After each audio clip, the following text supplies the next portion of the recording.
Timothy was sure that the world hated him. The streets of the cozy mountain town were filled with people going about their business. When people saw their friends, they would greet them, ask how they were doing, and a small conversation would start between the interlocutors. A girl was running down the street, trying to catch up with her mother. Her mother turned around and asked her not to run, afraid that she might fall.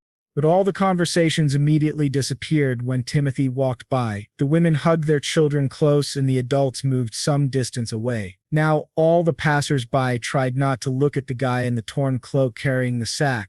Timothy heard everyone around him whispering about how he was the corpse collector. The guy did not react to the voices around him or the people staring at him. His path was straight to one of the shops. The shop owner was not alone and immediately asked why the corpse collector had come to visit him this time. The other customers were in a hurry to leave the shop because they didn't want to be in the same room with him, but Timothy wanted to sell something. He poured the collected jewelry out of the bag onto the table.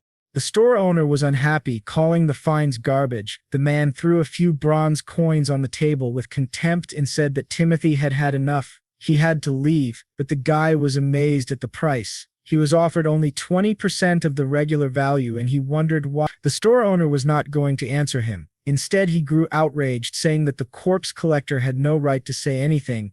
In this world, danger lurked at every turn. People could face monsters at any moment. However, there were also those who hunted these monsters. Such people were called adventurers. High-ranked adventurers mined expensive materials and fought monsters every day to level up. A slight difference in levels made a huge difference in power. Level was the foundation of this world. And it was in this cruel world that Timothy's adventurer level was 1. After the boy received his reward at the store, he headed to the market and asked an old man he knew for bread, as he always did. The old man greeted him and handed Timothy a package, saying he had prepared some bread he couldn't sell. This was not the first time this happened, but it was a sin for the boy to complain. He paid for the goods offered. His grandfather said that maybe he should find another vocation and quit his job as an adventurer, but Timothy replied that he couldn't do that. He had already gained a reputation as a notorious corpse collector. No one would agree to hire him. He had long wanted to become an adventurer, but after his dream came true, he learned about his curse. 0 experience. He turned out to have a rather unusual skill, or rather a real curse that was impossible to fight. No matter how hard he tried, he failed to gain experience. His level didn't rise. It seemed like Timothy couldn't get any stronger thanks to this cursed skill. But he didn't give up. The boy believed with all his heart that he would one day be able to improve his level, but the system was relentless. After a while, the boy finally lost faith in his abilities. Then he started collecting materials from the corpses of monsters. He had nothing to do with killing the beasts. They were killed by adventurers, and that's how Timothy became a corpse collector. The materials from first-level monsters were very cheap, and the guy needed to look for better monsters. Collecting small things in the wake of the adventurers, Timothy knew he couldn't last long.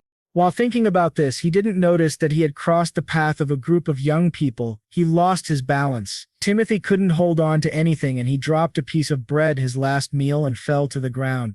The leader of the adventurers stepped on the bread and said with disdain that the bastard was a corpse collector. The adventurers crowded around the leader and Timothy with arrogant smiles. Everyone in this town knew him by that repulsive nickname. Because of it, he couldn't find another job. He couldn't understand why this was happening to him. But no matter how much he was despised, he couldn't stop searching the corpses. Otherwise, he would simply die of hunger. Moving through the goblin's cave, the boy hoped that he could find something worthwhile here. Suddenly, Timothy smelled a strong, unpleasant odor and saw a giant dragon corpse that had already begun to decompose. As he got closer, he realized that this monster was about level 200. But now was not the time to think about it. He had to gather materials. Timothy would probably be able to make good money.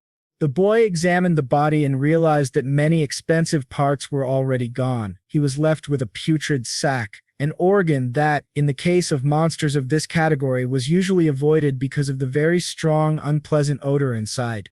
But Timothy didn't care. He made his living digging through corpses. When he cut open the bag, he realized there was something inside. The guy made a bigger incision and, to his surprise, found armor inside.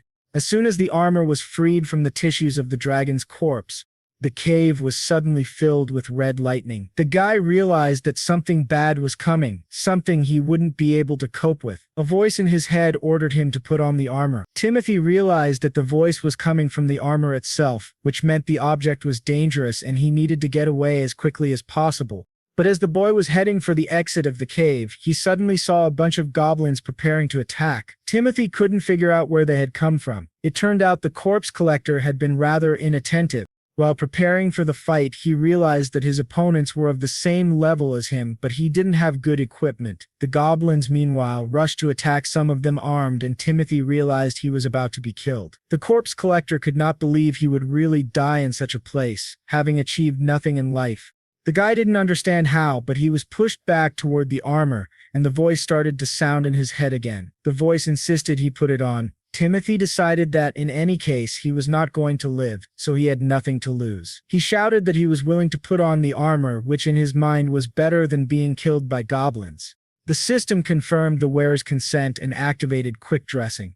Surprised, Timothy looked back in the direction of the armor, which began to emit lightning toward him. A few seconds later, in front of the astonished goblins, the guy was fully equipped in the armor of the abyss, ready to fight. Timothy, looking at his new armor, wondered if the armor of the abyss was truly on his side. The armor replied that it would unconditionally follow the boy's orders. The boy, preparing to repel the goblin's attack, believed, unlike his old sword, which had been knocked out of his hands, the blade he held now was much better. The guy realized that the goblins were of the same level as him, but with this blade, the corpse collector had a chance to survive. After slashing a couple of enemies, the guy suddenly felt a surge of energy in his armor. He didn't understand what was happening. Timothy felt that with each kill, his body became much lighter. He became stronger, as if it were not his body at all. Finally, believing that he could survive and win, the guy shouted that all his enemies would now come to an end. After the fight ended, a strange light from the corpses of the enemies began to penetrate Timothy's armor. The guy didn't realize what was happening until the system announced that his level had increased. Surprised, Timothy looked at the message in front of his eyes and could not believe what he was seeing. The system notified him that the owner's level had been confirmed and had now increased to level 6. Timothy didn't know how to feel about this news. He had already grown used to not being able to gain experience points. He looked around at the remains of the monsters that surrounded him, wondering what this meant. At that moment, the system notified him that thanks to the armor of the abyss, he was able to use the level absorption skill. It turned out that Timothy could really raise his level without gaining experience. In fact, this strange armor allowed him to absorb the levels of his enemies. He wasn't imagining things. He was actually getting stronger and faster all this time. By now, Timothy had already gained 5 levels in addition to his first. He could really become stronger. The guy was overwhelmed with joy. This incredible news was a blessing. His dream was coming true. The smell in the cave was awful, but it didn't matter. Thanks to this dragon, Timothy had been able to level up. Suddenly, the boy realized that if he overcame all the enemies in this cave, he could become even stronger. Putting his hands to his chest, Timothy thought it was likely that his enemies wouldn't be able to hurt him thanks to this armor. If he used all the advantages of this equipment to its fullest potential and killed all the goblins, he could easily achieve his goal. But the guy's thoughts were interrupted by a strange feeling of someone's presence. He didn't even realize there was an enemy behind him. Looking around, he saw a giant goblin, but he knew that there shouldn't be any strong monsters in this cave. Still, the boy's eyes couldn't deceive him. He was looking at the Goblin Lord himself, surrounded by his subordinate minions. Timothy did not understand how the highest-ranking goblin of level 35, the defender of this cave, could have come here. The boy realized that he urgently needed to run to the exit of the cave, but behind him, smaller goblins had already begun to eat the dragon's corpse. The guy realized the goblins were attracted by the smell of meat. The system alert recommended retreat immediately. Timothy understood this perfectly well, but he was unable to do so. All the exits were blocked. The Goblin Lord struck his first blow. The guy had to accept the fight. He tried to hold back the heavy onslaught of the enemy with both hands, but the resistance was useless. The Goblin Lord was extremely strong and easily threw the boy deep into the cave. It was difficult for Timothy to get up. He struggled to get to his feet, but he had no choice. The enemy had terrible and lightning-fast force. Although he had managed to raise his level, he was still too weak, and tears flowed from his helplessness. Timothy decided to take the opportunity to escape. He was still unlucky, but he managed to get away. The whole time he was running toward the exit of the cave, but it was carefully guarded by the army of the Goblin Lord. He thought he was still too weak and considered waiting in a safe place until they left. But one of the goblins was already flying at him with an attack. It was then that the boy realized the goblin was only level 1. The guy grabbed his opponent by the head and slammed him into the ceiling. The level 1 goblin had no chance against him. After destroying the enemy, Timothy realized that in this world, everything was decided by level. Even this useless goblin must understand the difference between them, just as the boy understood the difference between himself and the Goblin Lord. The system notified him that the level was absorbed, and the owner's current level rose to 7. If Timothy continued to absorb levels, he would be able to defeat the boss. Now, he was forced to kill to survive. A fierce fight broke out, and the level 1 goblins were destroyed one by one, unable to resist the boy's strength. A few minutes later, it was all over. Only the strongest remained in this world. Heading deeper into the cave, the boy reasoned that only those with a high level of skill would be able to survive. The weak would always obey the strong, and the boy knew this from his own experience. Having destroyed the level 1 goblins, Timothy absorbed their powers and was promoted to level 15. Suddenly, after walking a bit further, the guy saw illuminated side caves and the system recommended exploring them. Following the recommendation, in a few minutes Timothy found mountains of treasure hidden in the dungeon. Stunned, the boy wandered among the piles of gold and realized the goblins had stolen all these treasures from people. Ordinary people would not have been able to handle even the level 1 goblins, so perhaps there was something useful here for Timothy. After walking a little further, the boy found a box and wondered what was inside. When he opened it, the system informed him that it was probably a recovery potion. When he took out one of the vials, he was convinced it was true and decided to use it in battle. As soon as he thought about it, the system notified him that his armor had a special place to store potions.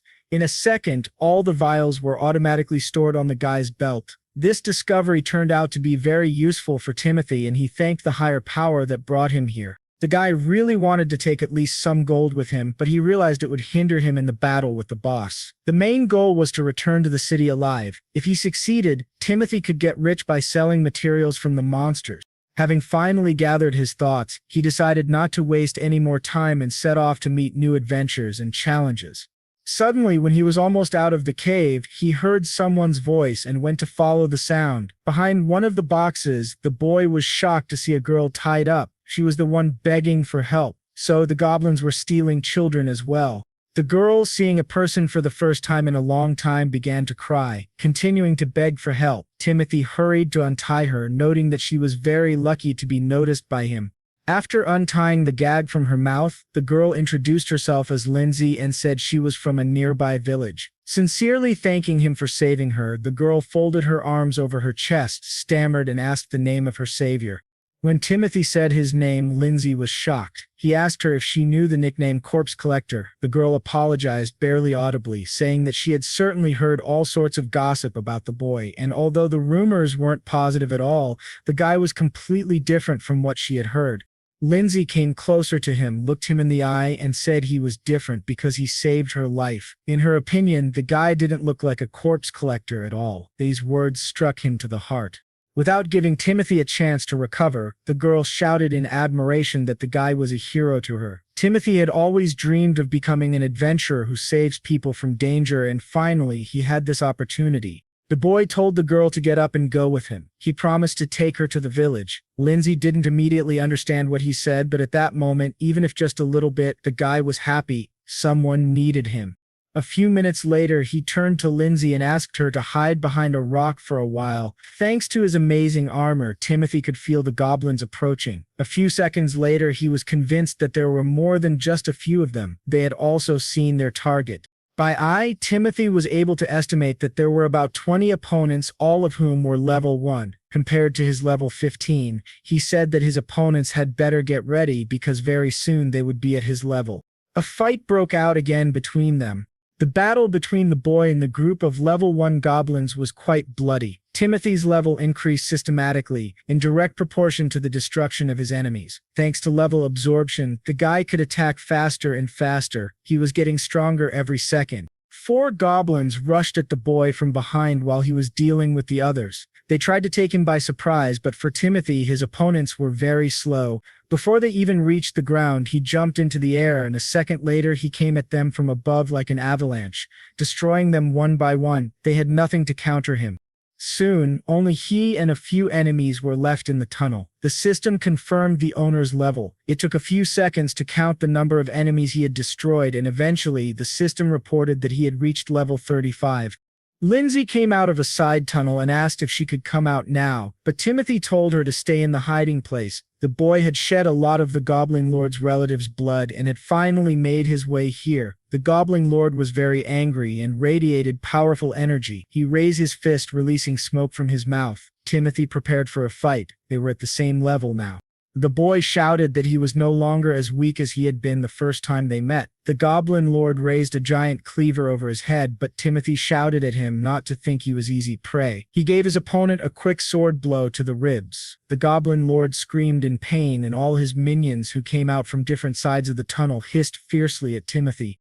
The guy quickly counted his opponents. There were 10 of them. While the ruler was alive, Timothy didn't want to be distracted by trifles. The boy found Lindsay with his eyes and shouted for her to throw him the knives. The girl threw the knives along with her belt at Timothy. They flew into the air, and in flight the knives came loose from their holsters and began to fly in a chaotic pattern right at Timothy and the surrounding goblins. Lindsay, seeing this, screamed her apology to the guy. She realized too late that she shouldn't have done that, but to her surprise, Timothy calmly replied that she shouldn't worry because everything was absolutely fine. He picked up a pair of knives in midair and stabbed all the goblins around him with lightning speed. He moved with incredible speed, catching the next knives before they hit the ground. Each round of weapons found another victim, and no one but Timothy could track his movements or avoid their defeat. The boy's speed grew to nearly lightning speed. The level 1 goblins could not navigate the space quickly enough to react. Finally, holding 6 daggers between his fingers, Timothy said that his opponents were very unlucky. They should not have interfered with him. Their very desire to help only reduced the damage to their owner. A second later, all 6 knives simultaneously hit every level 1 goblin that was still alive. When only Timothy and the Goblin Lord were left standing, the system notified him that his level had been raised to 45. The Goblin Lord attacked the guy from behind, but now Timothy's level was higher and he was much stronger than the boss. However, the boy's plans were shattered when the Goblin Lord began to actively counterattack, striking blow after blow. He was still stronger. Timothy, barely holding back his opponent's attacks, couldn't understand where such fierce pressure was coming from. The armor warned him that this monster had a bracelet that increased its performance in battle. Timothy was surprised. Usually it wasn't so easy to raise a player's level. That's why, to become even stronger, adventurers equipped themselves with items that increased their attributes. However, until that very moment, he hadn't even considered that monsters could equip themselves with such objects. But there was nothing to do. In this case, Timothy's goal was absolutely clear. He had to destroy the bracelet that made his boss's life easier, and he had to do it before the boss killed him. The guy realized it would not be easy. It seemed he would have to give it his all this time. Having prepared for counterattacks, Timothy decided that he would use all his strength and the power of his armor for this throw. In a moment, the former corpse collector rushed at the Goblin Lord. He tried to cheat a little, but the counterattack failed. The Goblin boss easily predicted the boy's maneuver and threw him into the depths of the cave. But it wasn't over for Timothy. He noticed that he had landed near the goblins he had killed earlier, with his daggers still sticking out of them. A second later, 2 daggers were already in his hands, and he was running at the Goblin Lord again. Halfway through, Timothy threw both daggers toward the goblin boss, distracting him. While the boss deflected the daggers with a supercilious grin, the guy had an interesting idea. Timothy ran as fast as he could toward the Goblin Lord, preparing to jump while targeting the bracelet on the boss's arm. The guy shouted that he had said it from the beginning. His goal was the bracelet. The effect of the object was nullified, and the Goblin Lord could not yet understand what had just happened. The boy noticed that it was the first time the Goblin Lord had seen weakness. Old Timothy stood at the entrance to the dungeon, but now he was many times stronger than before, and now it was the Goblin Lord who should run in terror. Finally, Timothy looked carefully at the giant and said that he could try to escape if he could. While the monster was thinking about what to do, the boy raised his sword to strike. He decided to attack first. The Goblin Lord was able to repel the boy's first attack, and at first it seemed to him that it wouldn't take much effort. But in a moment, Timothy threw the Goblin boss a long way into the cave, causing him to slam into the wall.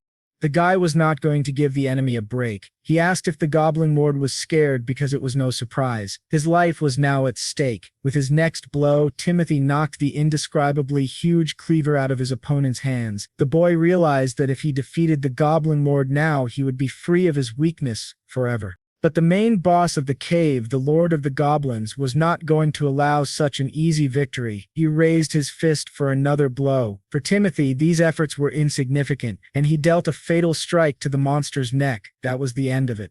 Thanks to this fight with the Goblin Cave boss, the boy would become even stronger from now on, and he thanked the creature for it. A few seconds later, the system notified him of a level increase, and Timothy's level was raised to the 80th.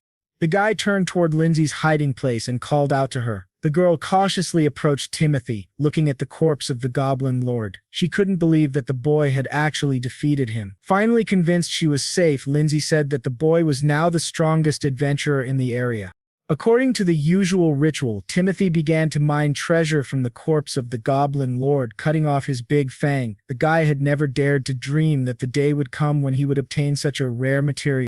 Lindsay assured Timothy that he shouldn't worry. She was willing to carry anything he needed, wherever it had to go. Gradually, the corpse collector's bag filled up. The blade of the Goblin Lord and the cursed bone appeared there. Timothy sincerely thanked the girl for her help with the material. No one had ever offered him help like that before. Lindsay replied that he shouldn't worry. She wanted to thank him for saving her life, and this was an easy thing to do. The only thing that worried her now was what they would do with the body of the Goblin Lord.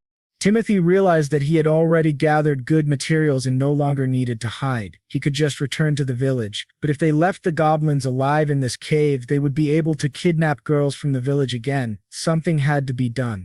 The guy asked Lindsay if she would stay with him a little longer. She asked where they were going. The boy replied that he would no longer allow the goblins to kidnap people, especially not his fellow villagers, and that all the monsters in the cave would be destroyed. When the enemies were finally defeated, the boy took the girl back to the village. It was time for them to return home. Timothy was now at the H100th level. Although he had left the village at level 1, he had risen quite a bit in that time. At H100, Timothy would be able to defeat most of the monsters around him. Filled with pride in his achievements, the guy said out loud that he had finally become a real adventurer.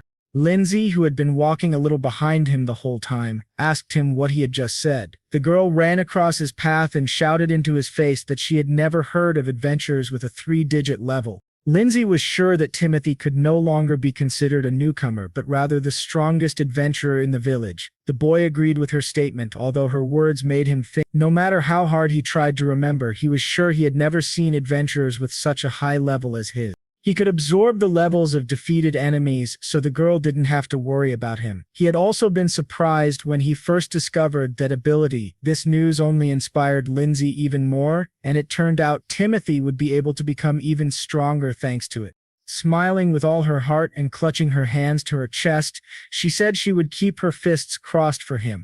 Their sweet conversation was interrupted by a group of adventurers. The leader addressed the corpse collector. The guy's name was Michael. He was curious how Timothy got such armor. Was it because the corpse collector couldn't raise his level that he decided to rely on equipment?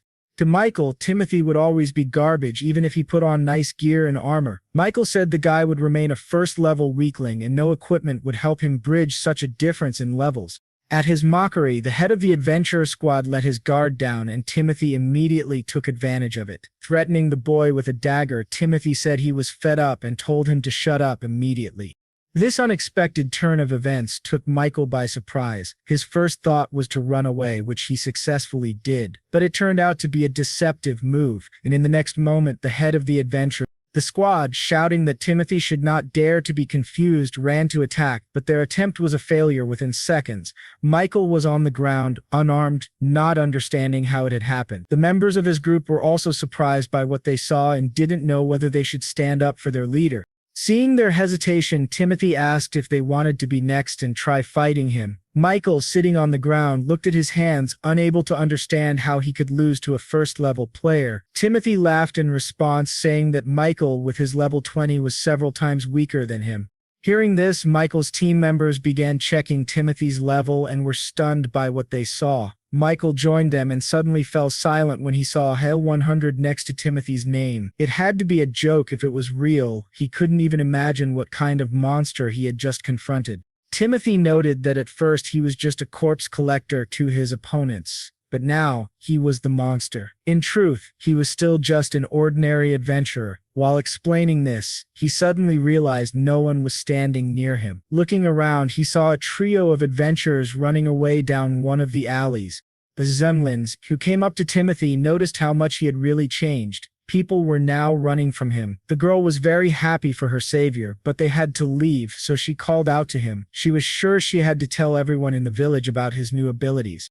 Sometime later, the boy and girl entered a familiar store. The shop owner looked at the boy unfriendly and said he was listening, though not expecting anything special. Timothy, not paying attention to the man's reaction, said that he wanted to sell some materials. The vendor scoffed, saying the corpse collector shouldn't waste his time. He probably brought in some garbage again. Timothy simply smiled and silently took out some of his treasures. After placing them on the counter, he asked if it was still garbage. The amazed shopkeeper couldn't believe what he was seeing. The corpse collector was holding the large fang of the Goblin Lord. The man snatched it from Timothy's hands and examined it closely, asking where he could find such a rare object. Timothy paused for a moment and calmly announced that he had defeated the Goblin Lord on his own. As expected, the shopkeeper didn't believe him. It was too unbelievable for the old Timothy to do something like that. To confirm his story, the boy asked Lindsay to explain what happened. The girl backed up his claim without hesitation. Without waiting for the clerk's reaction, Timothy poured the rest of his treasures onto the counter. Realizing the man was frozen in place, Timothy asked if he would buy the items or if he should go somewhere else. If necessary, he could easily find another buyer for such rare treasures. The seller finally came to his senses and said that he would buy it all. He couldn't refuse such rare materials. Timothy could only hope the store owner would appreciate their value. Sometime later, the boy and girl went to the market to buy supplies. They were both hungry. Timothy showed a bag of gold to an old man he knew, and the man was overjoyed at his success. His grandfather asked where the boy had suddenly gotten so much money. It was incredible. Timothy happily replied that he had finally managed to defeat a powerful monster, and this was his reward for all his hard work. After hearing the explanation, his grandfather sincerely congratulated him on his achievement. But a second later, something happened that Timothy never expected. His grandfather ran up to him and hugged him tightly. At that moment, Timothy felt like the happiest person on the planet. He was truly supported. Then he noticed something happening at the exit of the market. He asked his grandfather and Lindsay to wait at the counter, and it turned out to be a good decision. Werewolves had broken into the village, and all the residents were in danger. One of the monsters had already seen its first target. A girl was trying to run away as fast as she could. Timothy arrived just in time to help her and delivered a fatal blow to the monster, saving the girl. When it was over, he looked back at the girl lying on the ground and asked if she was okay. She responded positively, and he calmed down. Looking at the remaining werewolves, Timothy asked what they were, but he didn't really expect an answer. It didn't matter. They shouldn't have come to the village today. The first few werewolves were followed by a whole pack that climbed over the fence. They lined up in front of Timothy, preparing to attack. The boy realized he couldn't let them into the village. Meanwhile, the locals began searching for Michael and his group of adventurers, but Timothy realized they had fled. They had abandoned their duties because of him, so saving the village was now entirely his responsibility. He didn't mind, especially since the werewolves rushed into the attack. Each of them was level 8, and they posed no real threat to him. Of course, one person couldn't stop the whole gang, so some of them slipped past him and ran straight into the village to attack the townspeople. Hearing their screams, Timothy saw there were too many of them on the street, and Timothy knew he should never forget about them. If nothing was done about this invasion, the werewolves would simply kill all the locals. When one of the werewolves rushed at another victim, Timothy repelled the attack and punched the predator in the nose. He beat the werewolf until it stopped moving, and in the end, there was one less enemy. When it was all over, Timothy asked the man who had almost died if he was okay, and the man replied that he was not injured. When the man remarked that Timothy was a corpse collector, Timothy simply replied that he had more important things to do now. Although the locals considered him just a corpse collector and called him names, he still had clear moral principles. He couldn't leave people to die, so he needed to finish off the huge pack of monsters as soon as possible.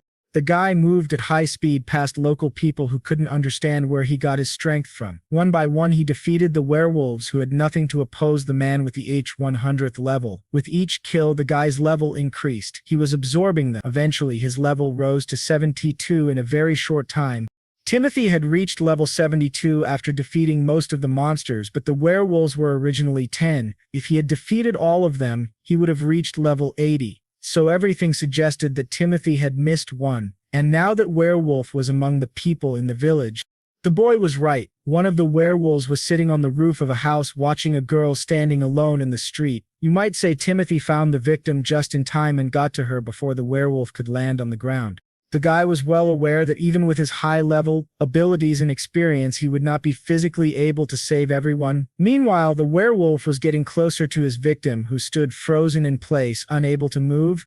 The boy realized he couldn't accept what was happening. He had to save the girl. Maybe he could throw his sword at the beast. The guy had only one chance, but it was better to take the risk than to regret it later. So without hesitation, he threw his weapon in the direction of the monster. The sword flew in a straight trajectory toward its target, with only seconds left before impact. A strong blow from the sword sent the werewolf flying into the nearest wall of the house. It was wounded in the chest. Timothy approached the girl, who was sitting with her arms wrapped around her head. She was terrified. When the girl realized she was no longer in danger, she looked up at the guy and, surprised, called him a corpse collector. She asked if he had really come to rescue them. Timothy was glad the girl was okay. The guy realized he didn't have time to talk, so he hurried to say goodbye, glad that he had managed to save the child. But before Timothy could get far, he was surrounded by locals, and he thought that nothing good was in store for him. One of the locals said that they all had a conversation to have with the corpse collector. The guy understood that this was to be expected. People would be unhappy that they had been saved by a corpse collector. He didn't want to listen to more insults at his expense and hurried to say goodbye, saying they probably wouldn't want to see his face again. But before he could leave, he was stopped once more. Only this time, people wanted to thank him for their salvation.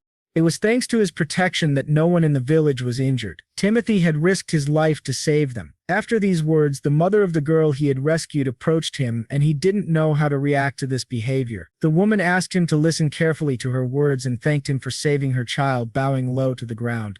Timothy, seeing this, rushed to the woman and told her to raise her head immediately. He just wanted to help people. That's all. He used to collect loot from corpses, and that would never change. However, now Timothy had the strength to help others. He proclaimed that from now on he would become an adventurer who would help people in need. He asked the locals to watch him, for which he would be immensely grateful. Then he turned around and walked away. On that day, he went from a miserable corpse collector to an adventurer who saved the village from destruction. But the next day came. Lindsay ran after the boy with all her might, calling his name. He didn't hear her right away because he was absorbed in his thoughts. When Timothy looked around, the girl stopped in shock. She asked where his armor was. The guy laughed and asked if she meant his armor of the abyss. If so, he had been wearing it that morning. He suddenly realized that he could put it on and take it off whenever he wanted. Thanks to this armor, the guy was finally able to become a real adventurer. He was happy about what he had found in that strange cave, but the boy was still tormented by thoughts. Why was there a strange dragon corpse in the goblin's cave? Although it didn't really matter now, in the end everything had turned out for the best.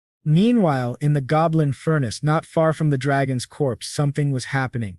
Michael and his friends were trying to get away from the enemy who was chasing them. The boy and girl were struggling to keep up with their leader, tears in their eyes, begging Michael for help. Michael didn't understand what such a monster was doing in these caves. He was trying to escape the pursuit, but no matter how hard he tried, it was all in vain. The monster was already in front of him, and the guy sat down on the ground, realizing that his time had come. Far away from the goblin's cave, Timothy still felt something strange. Before that, a group of adventurers led by Michael had chased a cyclops around the village, and they had wounded it badly. Michael was a little angry. He didn't like that the monster had been able to escape. They had almost finished it off. The boy told his friends to run faster because the cyclops had already reached the entrance to one of the caves. When the monster disappeared inside, the trio stopped at the entrance, watching it try to hide in the tunnels. Michael realized that because they were not present when the village was attacked by werewolves, the group was fined a large sum of money. That's why they couldn't lose their prey. The Cyclops had to be killed as soon as possible. While they were talking at the entrance, the Cyclops was attracted by the smell of the dead dragon and began to devour its meat. The trio of adventurers followed the monster determinedly. In the heat of the chase, they didn't even bother to conduct reconnaissance. As the two boys and the girl moved through the tunnels, the unpleasant stench of death grew stronger. Someone must have died in this cave recently. When the adventurers reached the chamber, they were amazed by what they saw. One monster was eating another. The Cyclops was greedily devouring the corpse of a giant dragon. Looking at this, the members of the squad were sure something was wrong. Meanwhile, Timothy stood in the forest, trying to immerse himself in his feelings once again. He realized that this wasn't just a strange feeling, someone incredibly unusual was nearby. His feet led him to the goblin's cave. It seemed like he had some kind of connection with this place, just like all the people who were drawn here. Timothy followed the smell, which grew stronger with each step. The dragon's corpse was ahead, but what he saw made him shudder. A huge Cyclops was holding a dead man. In one sharp movement, the monster threw the adventurer's body away and it hit the ground with a splash of blood around it. After the Cyclops had finished off the last member of Michael's team, its eye found Timothy's silhouette in the darkness of the cave. The guy looked at the monster. He had never met such a demon before, but he was confident in his abilities. He was not in danger. Timothy decided to attack first, to be ahead of the curve before the Cyclops had time to make its move. But unexpectedly, the system stopped him, warning that the difference in levels was too great. Timothy was advised to avoid fighting. The guy was so shocked that he didn't notice the monster running up to him and striking him. For the first time, Timothy choked on the pressure. He lost his balance and flew into the depths of the cave. The system informed him that it was recommended to check the status of the enemy, and Timothy could not believe his eyes. This gigantic Cyclops of the Abyss turned out to be at level 200, which was extremely surprising. The guy still hadn't decided what to do. The system reported a powerful energy accumulation in the area of the enemy's head. Still lying on the ground, Timothy was advised to retreat immediately, but he didn't have the strength to do so. The Cyclops began to approach, ready to make him its next victim. The system kept screaming for an immediate retreat. Timothy tried to force himself to get up. He realized that if he didn't act now, his end would come right there. The system reported that there were 8 seconds left before the attack. The countdown continued as Timothy leaned on his sword. The second the countdown ended, the Cyclops threw the boy away from it, emitting a powerful beam of energy from its eye. Timothy, unable to counteract the powerful opponent, screamed loudly from the blow and was badly injured. He fell to the ground, deep in the furnace. The corpse collector felt like he was losing consciousness, but the Cyclops was not going to stop. The guy didn't know how much time had passed, but something had definitely changed. The system reported that the enemy had left the cave. The monster may have mistaken Timothy for a dead man, but it was wrong, though it was close to the truth. The armor informed Timothy that he was seriously injured and recommended using a potion to heal his wounds. Timothy was delighted. He had completely forgotten that he had found such a potion in the goblin's lair. After drinking 1 bottle of the potion, the boy felt he could at least move more easily. He silently thanked the goblins for their medicine. The boy looked toward the exit of the cave. He had to urgently catch up with the Cyclops. It was definitely heading for the village. Timothy began moving toward the exit when suddenly someone called out to him, calling him Corpse Collector. It was a voice he was very familiar with. Looking around and peering into the darkness of the cave, he saw Michael near one of the walls. The boy was still alive, overcoming incredible pain. Michael said he saw the healing potion and demanded that Timothy give it to him. The leader of the adventurers still believed the potion was too valuable for someone like Timothy. Michael hoped to heal his wounds and escape before the monster reached the village. That's why he began to shout, demanding that Timothy hand over the healing potion immediately. But his enthusiasm quickly faded as he choked on a bloody cough. He began to beg Timothy, saying the pain was unbearable. The corpse collector asked the system that controlled his armor if healing potions could heal Michael's wounds. The system replied that it was impossible. Michael had too many fatal wounds and had 0 chance of survival. According to the calculations, he would die in a few minutes from blood loss. This news was, of course, very upsetting for Timothy, but he was also curious, would the level absorbance skill work on people? The system answered in the affirmative. The guy turned to Michael, saying that he could no longer help him. Michael replied that he had already figured as much. Michael cursed, wanting the pain to finally end. Maybe that was asking too much. Timothy offered him one option. He could put him out of his misery immediately. Michael replied that he wasn't stupid. He understood everything, so he asked Timothy to do it. With the last of his strength, he looked up at the corpse collector and told him to kill him. Timothy admitted that, to be honest, he had hated Michael all along. However, at that second, the guy realized that he would miss him, so he fulfilled the request and reached level 200. Meanwhile, the Cyclops had already reached the edge of the village, watching the inhabitants through the branches of the trees. The monster could feel the accumulation of energy that had drawn it there. It couldn't contain its roar of joy and delight. The victims had been found. But the monster didn't take into account that it had left one witness alive, Timothy, who suddenly ran up behind the Cyclops and struck it in the nose. The Cyclops growled in pain. One of its arms was wounded, and blood was spraying in all directions. The boy shouted that the monster should forgive him, but it would die by his hand. Timothy rushed to attack again. The former corpse collector, now at level 200, declared that the Cyclops should have finished off its enemies. It was precisely because the one-eyed monster hadn't done so that they were now at the same level. The guy couldn't wait any longer. He wanted to deal with the monster as soon as possible before it could kill the villagers. Finally, he added that he had to kill his friend with this hand, so now he was out of his mind with rage. To be asked twice was too much. The monster rushed to attack at the same second, angry at the impudence of a boy. The guy took advantage of his opponent's blind rage and jumped on his shoulder, trying to deceive his vigilance. Once behind the monster, the boy immediately struck it. However, the effect of the attack was weaker than Timothy had expected. The Cyclops' wings were stronger than they had seemed at first glance. The Cyclops began to generate energy again to strike, but Timothy couldn't give it a chance to relaunch. The boy realized too late that the energy accumulation was only for the purpose of inflicting a physical blow, and the Cyclops kicked him without giving him a chance to recover. Then, the Cyclops uprooted one of the nearby trees and swung it at the boy. The blow was so strong that Timothy fell to the ground and broke several tree branches in his path. Timothy collapsed, exhausted. He could barely catch his breath. His injuries were significant, but he was not stubborn. The lives of innocents were at stake. Even though they were now equal in level, for some reason the Cyclops still felt stronger.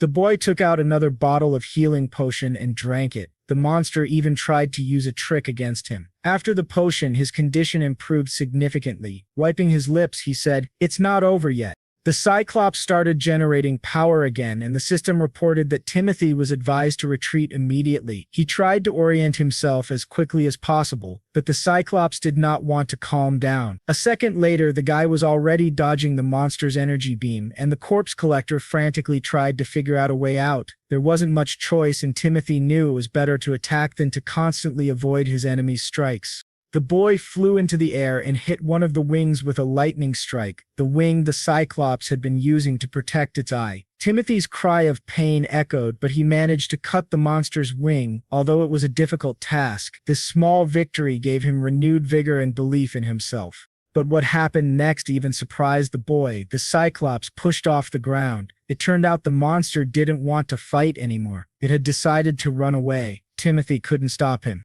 The boy quickly realized that the Cyclops wanted to kill all the locals to restore his monstrous powers. Timothy ran as fast as he could after the monster. He had to get back to the village as soon as possible. It was in danger. The locals, meanwhile, had no idea what was coming until they saw the monster's giant shadow overhead. Luckily, they all managed to run away from the spot where the Cyclops landed, as the impact caused a real explosion. The first thing the Cyclops did after landing was destroy the houses around it. The villagers screamed and scattered in all directions, begging for help. This only attracted the monster's attention, and it began using its energy beam against the people and everything nearby. Timothy could not stand such vandalism. He struck the Cyclops unexpectedly and shouted for it to stop. As the monster prepared to counterattack, the boy disappeared from its field of vision, as if he had vanished into thin air. The monster looked up and saw his opponent in the air, preparing for another strike. A moment later, when Timothy reached his target, the Cyclops easily repelled the attack, a smile on its face. Timothy wasn't going to stop. He kept hitting the Cyclops over and over again. His goal was to save the village. The Cyclops responded to this restlessness by concentrating energy in its eye area. It wasn't going to die so easily. In the heat of emotion, Timothy almost forgot about his own safety. The monster tried to take advantage of that, but at the last second, Timothy managed to avoid injury. When the enemy saw it had missed, it swung its huge fist to strengthen the attack. This blow was inevitable. It was so powerful that Timothy sank into the ground, kicking up a massive cloud of dust and stones. The Cyclops, meanwhile, turned around and headed for the center of the village, jumping from one roof to another. When the dust and smoke cleared, people saw Timothy lying in the crater. A few seconds later, the guy tried to get up, saying that he had not yet completed his mission. He realized that only he could overcome such a strong demon, so he must never give up. The Cyclops reached the central market and stood in front of an old man, Timothy's grandfather, who was also his food supplier. The monster coldly called him a thug. The grandfather looked around and realized that even if he ran, they would still catch up to him. In that case, there was no point in fleeing. All he could do was buy time for the hero. And the hero didn't take long to appear. A couple of seconds later, Timothy stood in front of the monster's face. The boy looked back at his grandfather and shouted that a scrapper like him could never be a hero. But his grandfather was adamant. He said the boy was truly a hero. Otherwise, why else would he come to his aid? Timothy may have agreed, deep down, but he still didn't know how to defeat such a strong and powerful enemy. The old man was silent and simply replied that it didn't matter that he and the monster were of the same level. Digging through the drawer, the old man told the boy not to keep so many unimportant thoughts in his head. A second later, when he found what he was looking for, he threw a piece of bread in Timothy's direction. The boy automatically grabbed it. Only after he had the piece in his hands did Timothy realize that it was the same bread the corpse collector ate every day. The old man asked if there was anything different now from the days when he was a corpse collector. Timothy said that the bread still tasted terrible, but thanks to his grandfather, he was able to pull himself together. Timothy thanked his grandfather and apologized to the monster for keeping it waiting. They could continue their fight. As soon as he finished his opening remarks, he immediately started running in the direction of the monster. Timothy flew around the Cyclops like a madman, striking it and avoiding counterattacks. At some point, he lost control, and the enemy grabbed his arm. The monster waved at Aiden like a rag, and after spinning the boy hard enough, the Cyclops threw him toward one of the houses on the street. Soon, part of the street turned into a complete ruin, but Timothy was not going to give up. He was the only outpost to protect the people. Despite his best efforts, he could not find the path he needed to take to defeat this monster. Suddenly, Timothy heard a child crying and looked around to see a boy cowering in fear near the wall of the destroyed house. The corpse collector ran up to the boy, trying to protect him from the Cyclops, and shouted at him to run away immediately. The boy said, through his tears, that he was very scared and couldn't move because his legs didn't obey his head. In the end, all of Timothy's persuasion was in vain. The Cyclops' eye had spotted the little boy and had already made him its target. The giant monster immediately jumped up and landed right next to the frightened child, its mouth gaping open. The boy shrank back in fright, expecting to die, but Timothy covered him with his body, shouting that he would not allow this to happen. With all his desperation, the corpse collector resisted the giant fist of the Cyclops, which was trying to push him down with great pressure. Eventually, the monster retreated, and Timothy had a few seconds to catch his breath. He asked the boy to run away as soon as possible. The boy replied that he still couldn't move, and the Cyclops began to generate an energy beam near its head.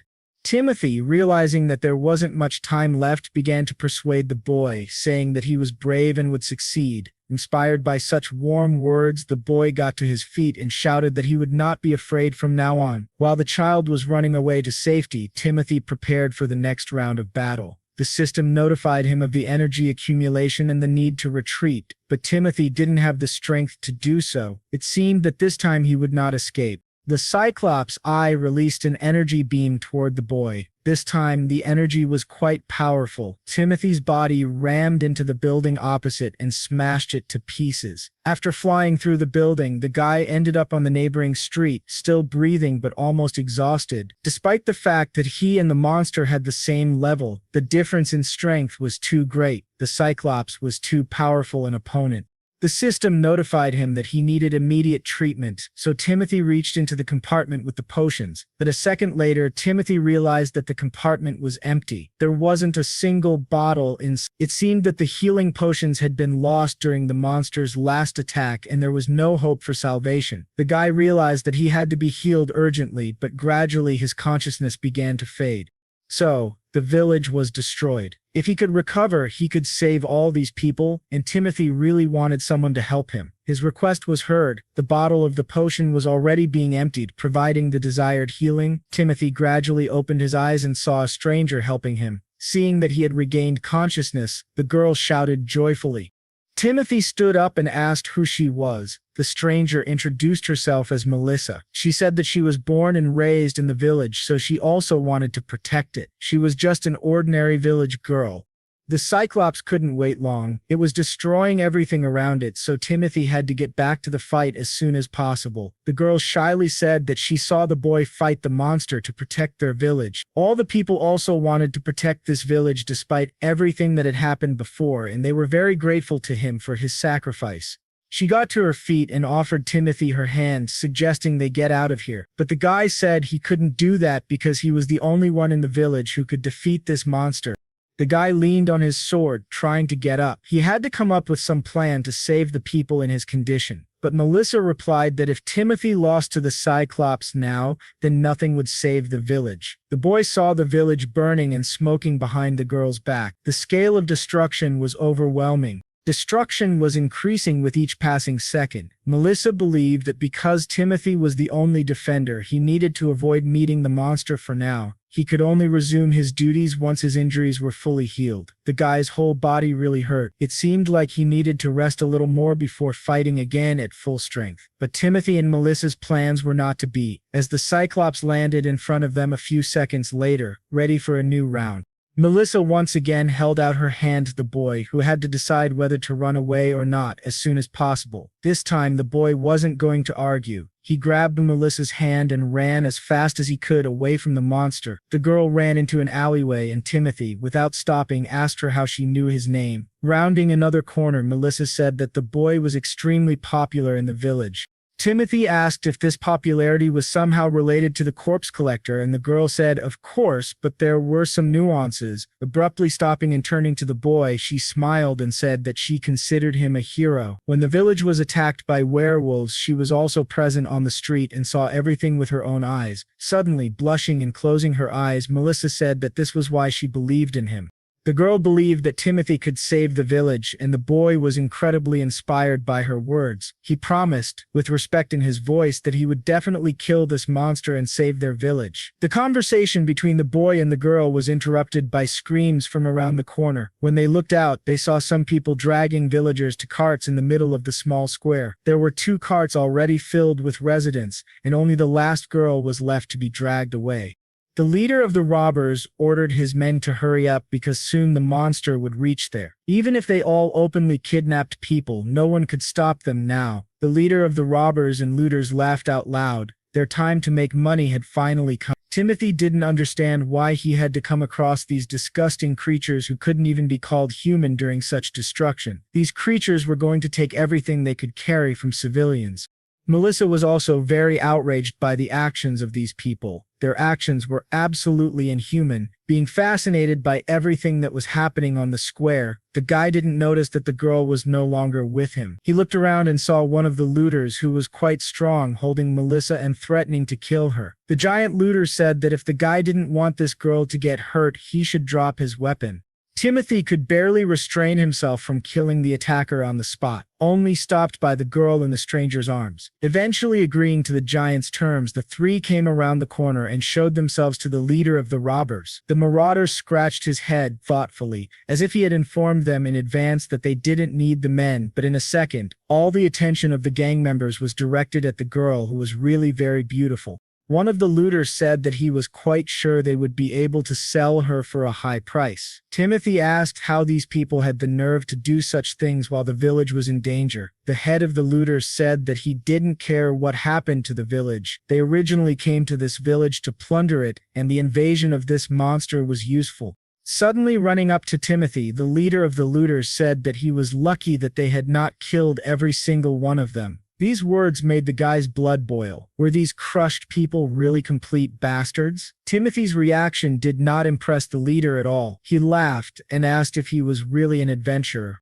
Leaning down to the boy's ear, the robber said that he was very sorry he was in the wrong place at the wrong time. Even with so much power, the adventurer could do nothing in this situation. The leader of the robbers no longer paid any attention to Timothy. He turned to his men and told them that it was time to get on the road. Looking at Melissa, who was still in the giant's hands, the man ordered him to watch her more closely. The robbers did not want the boy to interfere in their affairs. Timothy just needed a second. As soon as the right opportunity arose, he would save Melissa, and suddenly that moment came. It was Lindsay. The girl was running at the burly man with such speed that she didn't have time to stop in time. When he jumped aside, she tripped over a stone and fell to the ground, still holding the knife in front of her. The burly bandit said that she could never beat him. He was in a different weight class. But Lindsay replied with a smile that she didn't have such a goal. The plan was a little different. She shouted that she was just a decoy, and a second later Timothy took his chance. The adventurer was moving so fast and had such strength that the robber had no chance. He just flew into the air. The robber dropped Melissa from his hands, and Timothy managed to pick her up in time. The girl flew straight into his arms. The boy told her that everything would be okay now. The girl had to hide now, because the robbers were already preparing to attack, and the fight was inevitable. The looters pulled out their weapons and surrounded the guy from all sides. The guy looked at this pathetic spectacle and did not understand whether these people were really sure of what they were doing. He was not going to hold back. The leader of the robbers shouted with laughter that they were not afraid of him, that he was a fool pretending to be a hero. Timothy turned in his direction and said that he was giving them one last warning. It was not too late to stop. There was too big a difference in levels, and soon it was over. The still living leader asked what Timothy was, saying adventurers were not that fast. Timothy came closer to the robber and said that, unfortunately, he was no ordinary adventurer. Their marauding squad had been unlucky enough to come across a level 20,000 adventurer. The leader cursed and jumped up from his seat, throwing himself at the guy with the sword. He could not stand such humiliation. When it was over, the system notified them that Timothy's level had risen and reached the maximum mark for a human. The guy was amazed. This meant that a person could not go beyond the 250th level. He had never thought there could be a level limit, but he had also never heard of adventurers with a level as high as his.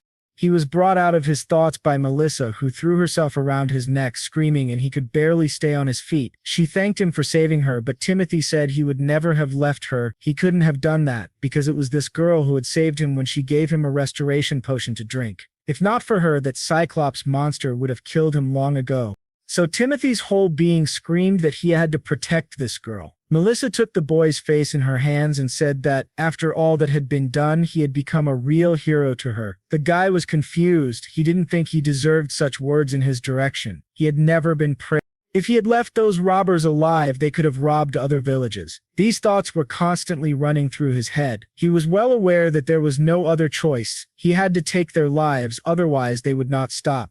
Melissa said that it was not his fault at all. He was not to blame for anything. He did not need to beat himself up. The guy had to take all those lives to save the villagers, who were now able to hug each other. That is why she believed there was no need to reproach himself for this act. Timothy did the right thing. She put her hand to her chest, looked wide-eyed into Timothy's face, and said that he was her hero. These words became real honey for the guy, who had been deprived of kind words all his life, and now he felt much better. Lindsay, who ran up to them, said that all the people who had been caught had already returned to their homes. The boy put his hand on the girl's head and said that she was a great girl, which made her laugh and dance on the spot. Lindsay said she was very happy to be able to help and be of service. While Timothy was fighting, she could only watch, but she wanted to help. She really wanted to. Therefore, next time she would really like to fight with him. She wanted to be close to her savior and be useful to him. Timothy replied that he did not agree with this. He said it was okay, the girl should live her childhood.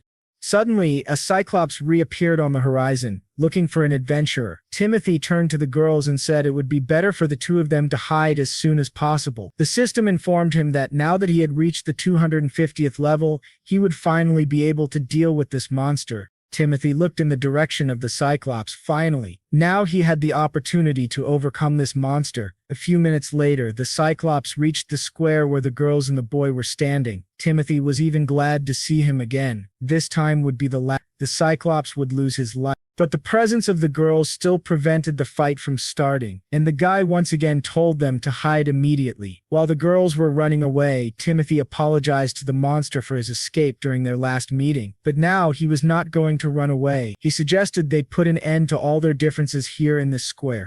Watching the Cyclops destroy everything on its way to him, Timothy remembered that he hadn't even been able to wield a sword before. Then one day he had swung his sword for the first time to save his life. After that, Timothy had to fight to defend his home, and at this very moment he would have to use his sword to fulfill the hopes of his friends.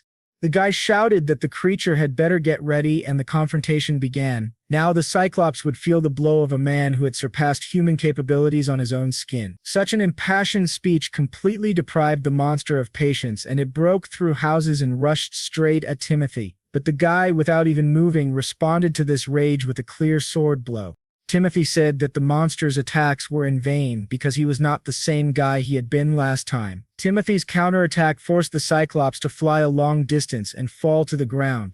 He stayed where he was, looking at the huge pile of dust that had risen into the sky. A second later, the Cyclops reappeared through the dust, generating a stream of energy and aiming it at Timothy. The system reported that an incredible energy accumulation had been detected, but Timothy replied that the armor should not worry. The guy raised his sword and said there would be no problem with that, because in this world, level decided everything. And now the Cyclops of the Abyss, no matter how gigantic, had less power than Timothy at level 250.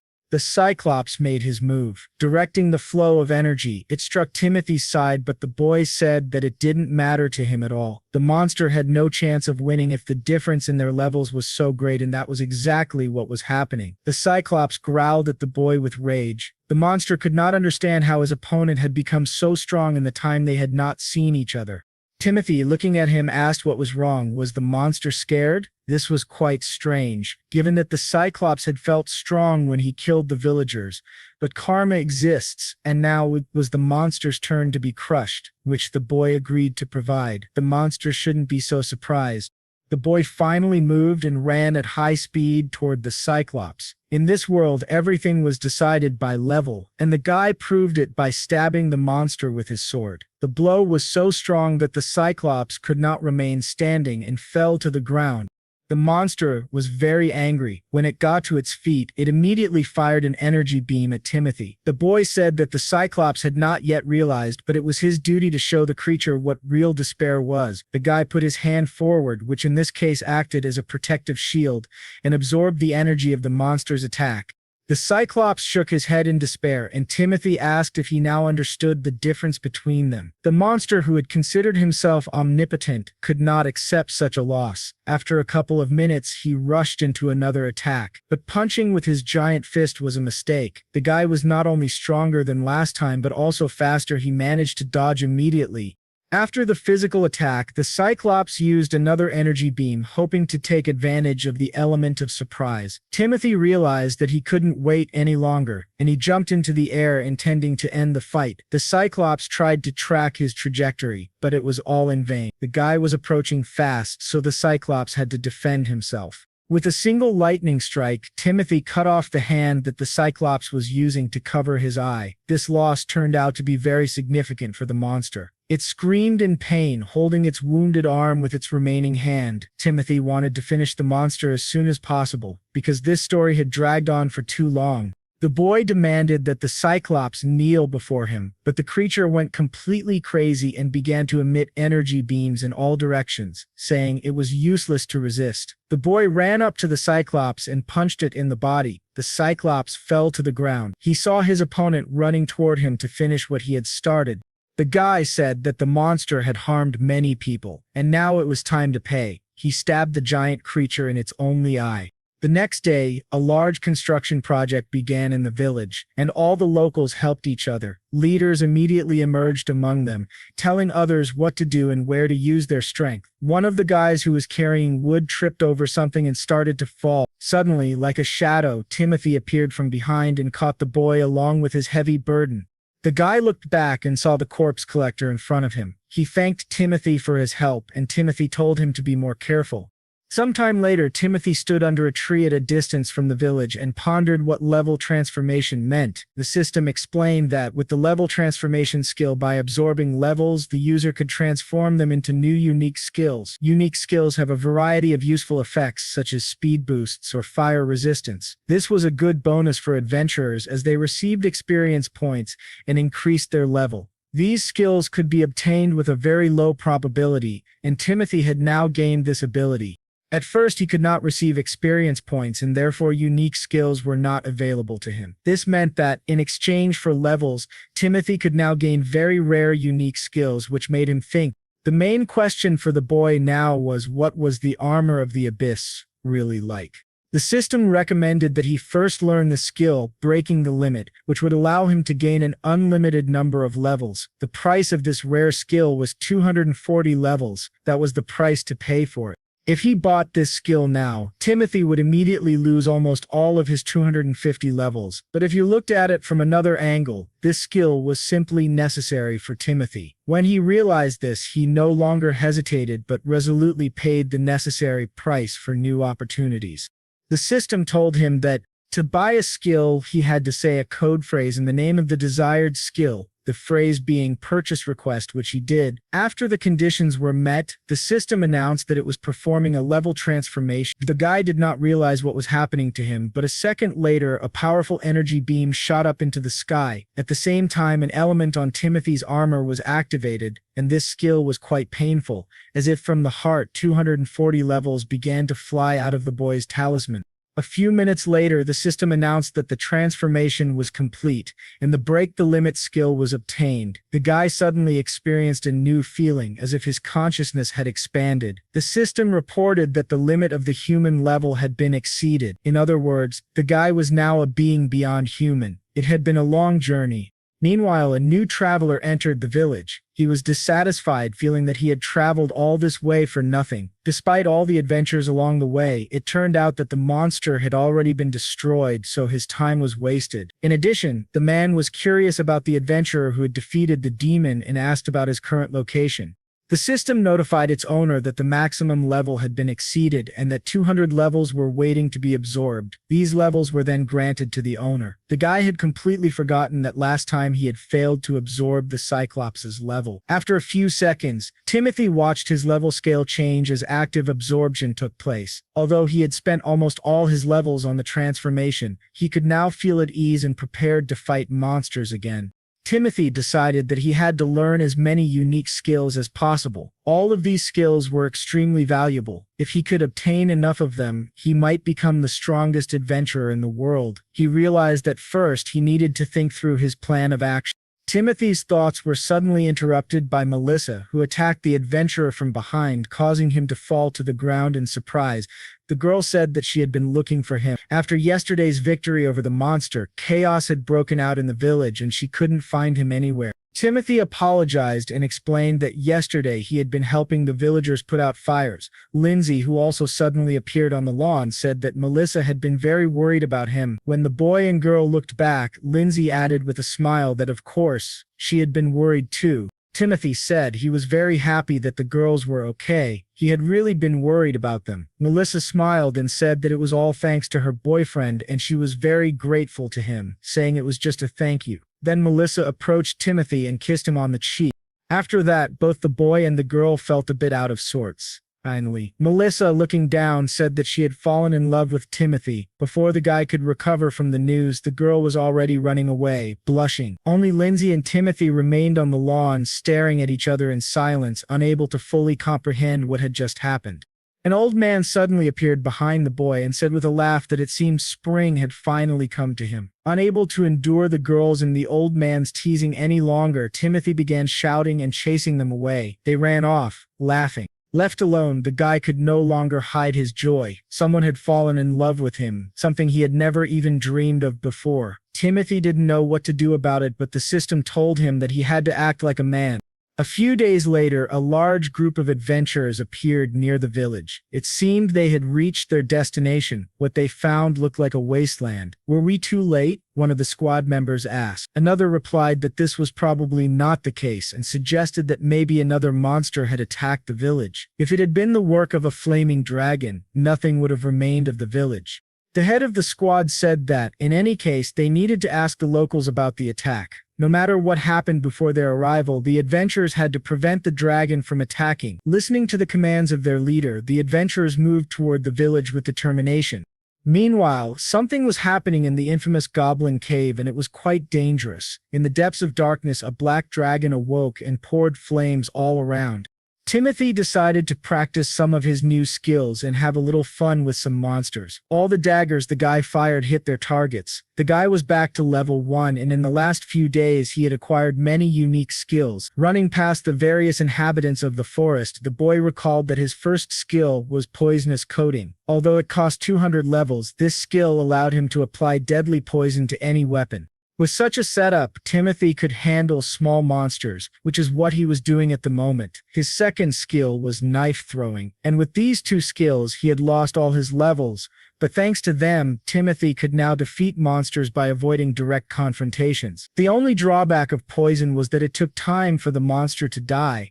Even at level 1, Timothy could now regain his former strength with great speed. The boy stood in clearing the area. Timothy saw the rays of the new levels he had gained rise above the forest. The system reported that Timothy's level had risen to 41, and he decided to spend the points on new skills. Timothy sent in a purchase request and announced that he wanted to trade levels for a poison boost. A few seconds later, the system complied with the request, and from now on, monsters should die faster. The guy decided that enough was enough for today. Now, about 20 monsters were poisoned, and in a couple of hours he would be at level 200 again. After completing everything he had planned, Timothy decided to head back. On the road, he saw a large group of people and caught up with the last of the crowd. The guy asked what was going on. The head of the adventurer squad, a man named Abe, was intrigued by the unexpected meeting and asked if the guy was also an adventurer. Abe was level 120 and a representative of the Adventurers Guild. He wanted to offer the boy a place in their group, but looking at Timothy's data on his monitor, saw that the boy's current level was only 1, which was not enough. All the adventurers gathered around began discussing the fact that Timothy must be a beginner. It was the expected reaction. Abe assumed Timothy probably wanted to become an adventurer, but Timothy replied that he had been one for a long time. This answer stunned the guild representative, who didn't even know how to respond. One of the squad members hugged Timothy's shoulders and, laughing, asked why, in that case, the guy still had a level of 1. "It must be some kind of joke," he said. But as he took a closer look at Timothy's face, the man recoiled. He couldn't believe it. He had heard rumors about this eccentric boy. He was called the weakest adventurer in the history of the universe, the very collector of corpses. Timothy replied that it was true and asked what problem the man had with it. Realizing that the situation was escalating, Abe interjected. He explained that they had received a guild assignment to hunt. Recently, eyewitnesses had seen many special demons in these lands. They were here for one reason. The Black Dragon, a powerful monster of level 150, was hiding in the area. Abe knew that defeating such a monster alone was impossible. That's why he had gathered a group of adventurers with unique skills.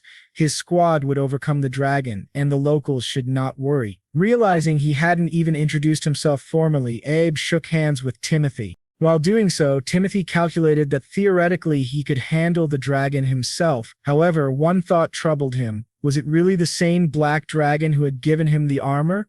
Their conversation was interrupted by a squad member running toward Abe with news. The head of the unit intercepted the boy and asked what was wrong. The guy was out of breath and spoke in long pauses. He said that their scouts had found the dragon. The scouts had no doubt. It was definitely the Black Dragon. After hearing the scouts' report, Abe announced that the squad should immediately head to the cave. To ensure every member heard him, the leader repeated that the target of their mission had been found and that everyone needed to get ready.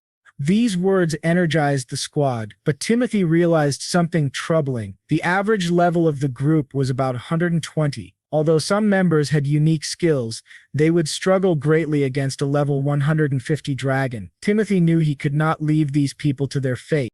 He decided to join B's group and asked for permission. The boy hoped that the monsters he had poisoned earlier would die soon so he could reach level 200. With such a level, there shouldn't have been any problems. But Abe said no. Looking back at Timothy, Abe said that it was too dangerous. The boy didn't understand the seriousness of the situation. Timothy tried to argue with the group leader, but he only heard condemnation from the other adventurers. One of them approached and bluntly told Timothy that their leader had been too lenient, calling Timothy a weakling. That ended the conversation. All the adventurers followed Abe, leaving Timothy behind. The guy felt desperate. He realized that, at this rate, all those people could die, but with his current level of 1, he really couldn't help them. He had no choice but to wait until his levels returned and then catch up with the stubborn adventurers. Sometime later, Abe looked upon a horrific sight, something no one had warned them about. It wasn't just any black dragon, it was the Black Dragon, a catastrophe-ranked monster. This dragon dominated all black dragons, and its level was 300. The destroyer of worlds killed all the scouts and greeted the newcomers with flames, ready to attack. Abab, seeing this terrible sight, shouted for his men to retreat immediately. None of them could cope with such an enemy. Help was needed. As Abe tried to give the order to contact the guild, the dragon struck him with its massive tail, and at that moment, Timothy felt that the battle had begun, and he had to run to the cave immediately. He saw the dragon from afar and instantly recognized it as the same monster from the Goblin Cave. Timothy couldn't understand how it had happened. Was it just pretending in the oven? But he immediately stopped himself. Now was not the time to think about that. The destroyer of worlds raised its head and began generating flames, preparing to strike. Timothy sped up when he saw the flames break out and start killing the adventurers. When he asked how long it would take to absorb monster levels, the system answered, about 30 seconds. The guy demanded the process be faster because the dragon wasn't going to wait. There were not many survivors left. Finally, the system notified him that the monsters were confirmed dead from the poison. He was almost there. The levels were absorbed and raised his total to 2011. The guy immediately shouted that he wanted to make a purchase request. A few seconds later, the dragon released flames in Timothy's direction, but he used flame resistance to shield himself. Abe, who was lying on the ground behind Timothy, was shocked. He asked the squad leader who else was still alive. Abe couldn't even string 2 words together. The only thing he could express was his astonishment at how the Destroyer of Worlds' attack had been stopped. The same impudent adventurer who mocked Timothy before asked why they were barely standing while the so-called corpse collector wasn't even wounded. Timothy looked in his direction and replied that it was because he was much stronger than them. But even with this power, he couldn't save everyone. So he apologized, but it was too late. The guy lay on the ground, dead. Timothy knew that no matter how strong he was now, he still couldn't save everyone. But for the sake of the adventurers who died here, he had to be decisive. The boy shouted in the dragon's face that he would defeat it here and now. The dragon roared in response. A second later, black flames flew in Timothy's direction, and Ebba called out the boy's name in fright. Timothy glanced halfway at Abe and told him not to worry. With one hand, he captured all of the dragon's flames and destroyed them. The guy looked at his opponent and said that such weak flames would never hurt him. Along with Abe's shock, Timothy now faced the doubled rage of the Destroyer of Worlds. Despite the rising intensity, the boy remained calm, just as he had been during the monster's first attack. However, he had spent most of his levels to get flame resistance, and now he had dropped to level 25. The guy was invulnerable to the enemy's flames, but now he didn't know how to win. He needed to raise his level somehow. The dragon wasn't blind. Seeing its flames fail, it decided to use physical force instead. Timothy did not appreciate this decision. He barely had the agility to avoid such attacks. The boy realized he could not withstand the physical assaults of the Destroyer of Worlds at his current level, but in a stunning moment, the dragon's head suddenly separated from its body. Timothy stared at the incredible sight. An unknown adventurer had done it. The man said that Timothy had disappointed him. Impressed by the speed of events and the ease with which the dragon was slain, Timothy asked who the stranger was. The adventurer introduced himself as Tyler and said that he was the only one of his kind on the entire continent. Radiating infinite self-confidence, the guy added that he was the only adventurer of catastrophe rank. Timothy's jaw dropped. Catastrophe? He had never heard of that rank before. A bab, who had now gotten up and approached Timothy, said that this was also his first time seeing Tyler, but he knew this was an adventurer of legendary strength. According to rumors, no one could ever reach the same level. This warrior stood head and shoulders above all others. 4 eyes were now fixed on Tyler, scrutinizing a man of such rare power and realizing what it meant. Tyler laughed loudly and turned to Ab, flattered that the guy was well educated on the subject. Timothy, looking at Tyler's data, agreed. This man was undoubtedly above all people. Tyler was level 300. The system notified Timothy that this target had the skill of breaking the limit from birth, and he realized that Tyler's skill was the exact opposite of his own. Finally, Timothy began to radiate real feelings of hatred. Tyler then revealed that the adventurer in black armor had disrupted all his plans. Timothy looked at the man in surprise and asked what he meant. Tyler asked if Timothy hadn't heard what people were saying about him in the village, that he was described as a hero in black armor who defeated a demon one-on-one.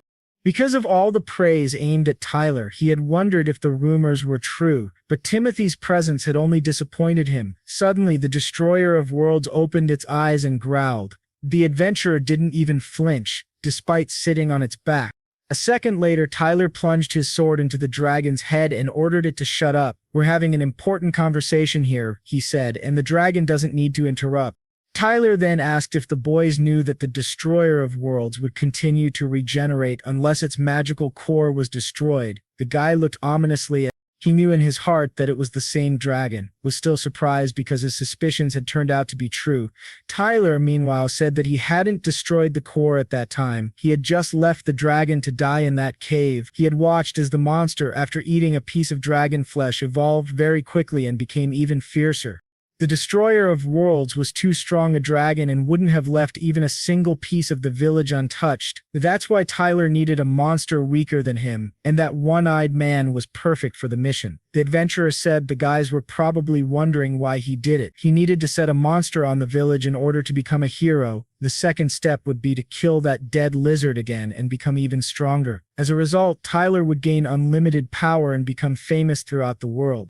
However, this lowlife in black armor had ruined everything. Tyler could no longer contain his emotions and just screamed. Timothy asked if all of this had been planned to achieve such petty goals. Tyler laughed and called him a fool, saying that an adventurer like him needed power, fame, money, and women. He sincerely believed that with such power he could live as he pleased. Timothy called Tyler stupid, a real idiot. The guy became furious. Many residents and good adventurers had died for the sake of his opponent's selfish desires. Scorching Tyler with his eyes, Timothy asked if he had ever even thought about that. Without waiting for an answer, the boy turned to his armor and asked it to lend him its strength. He was eager to bring one arrogant bastard down to earth, and now was the right time for that. Tyler laughed arrogantly and asked if the boy really wanted to teach him a lesson. With a shout, he warned Timothy not to overestimate himself, claiming to be a noble body. The guy activated the power of his armor. Timothy looked at the enemy's actions with sadness, trying to come up with an alternative to fighting someone at level 300. He also realized that if they started a battle now, he wouldn't stand a chance at his current level, just 21. However, there was one detail that could help him: the dragon's core. If the boy destroyed it now, the armor would be able to absorb the dragon's level, and that monster had a level of 300.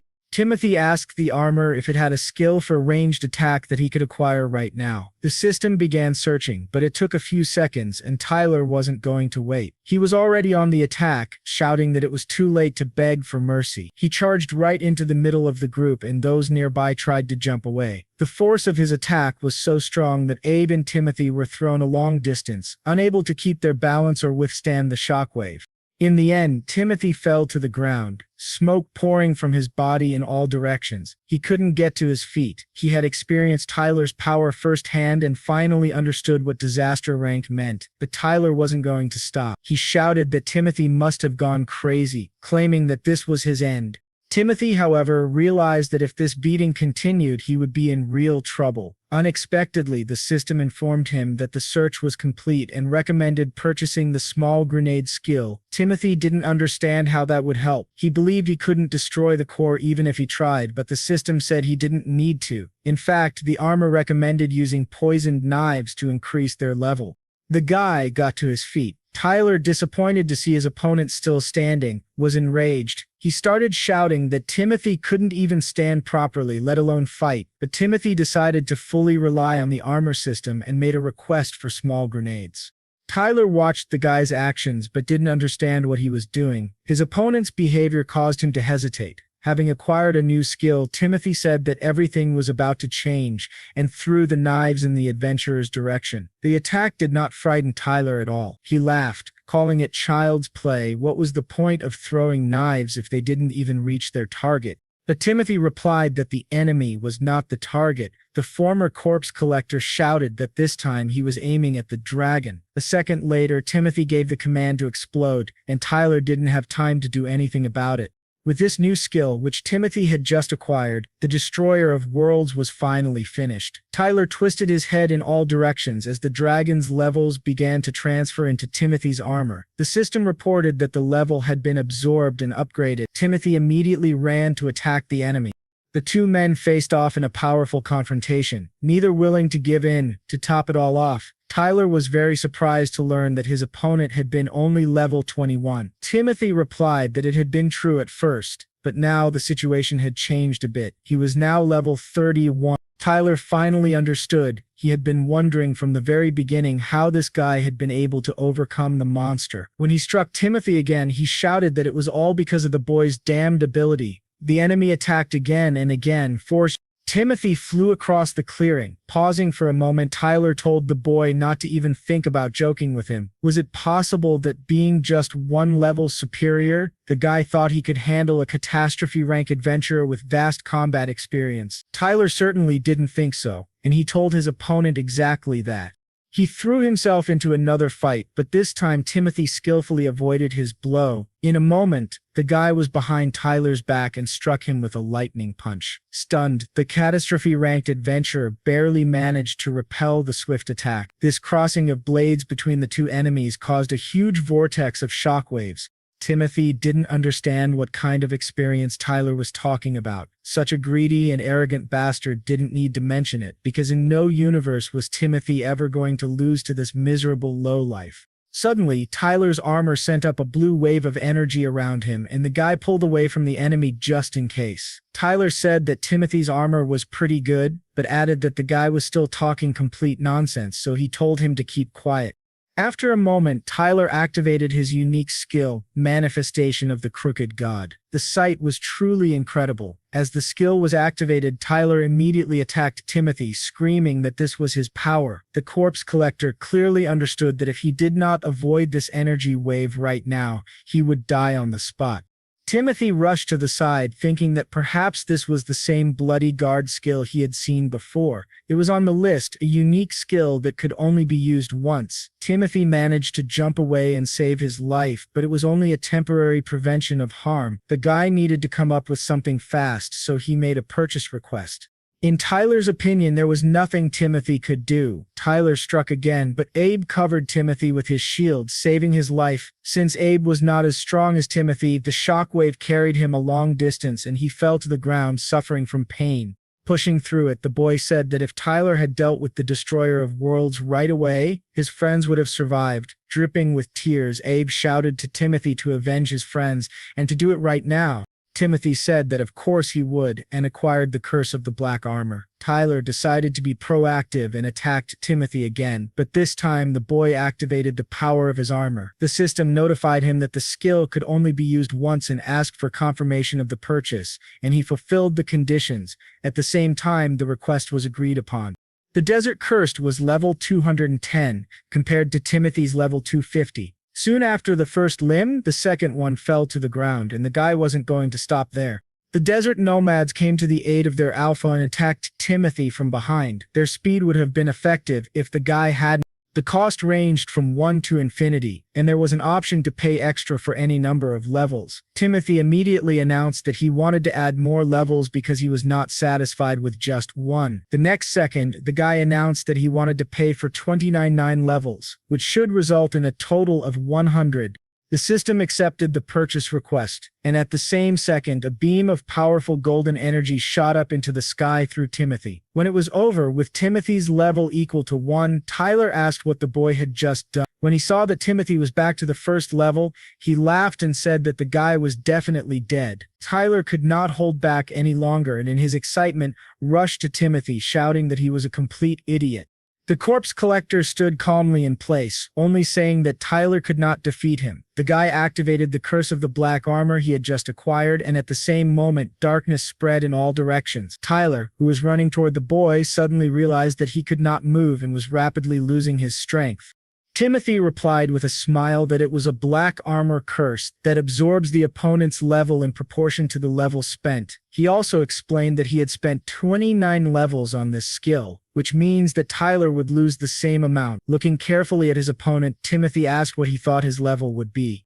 Tyler was beside himself with anger. He thought that Timothy must be joking. The guy demanded his immediate release. For Timothy and Tyler, everything was quite simple, but from this moment on, everything would change dramatically. From now on, both of them would have the first level, no matter how much the adventurer with the rank of disaster would like it. Sometime later, Tyler fell to the ground, exhausted from the stress he had experienced. He thought what had happened was impossible. Looking at the monitor with his readings, the guy shouted that this was complete idiocy. No matter how much he screamed, everything remained the same. He had the first level, the 29 others were lost. Tyler called Timothy a bastard, but even with the first level as an adventurer of the disaster rank, he could still crush the enemy. But before he could reach his potential, Timothy struck him with a swift blow. Timothy said that recently, in the village of Ruru, there was a guy who was called the Corpse Collector. Because of his skill, he could not gain experience and improve his level.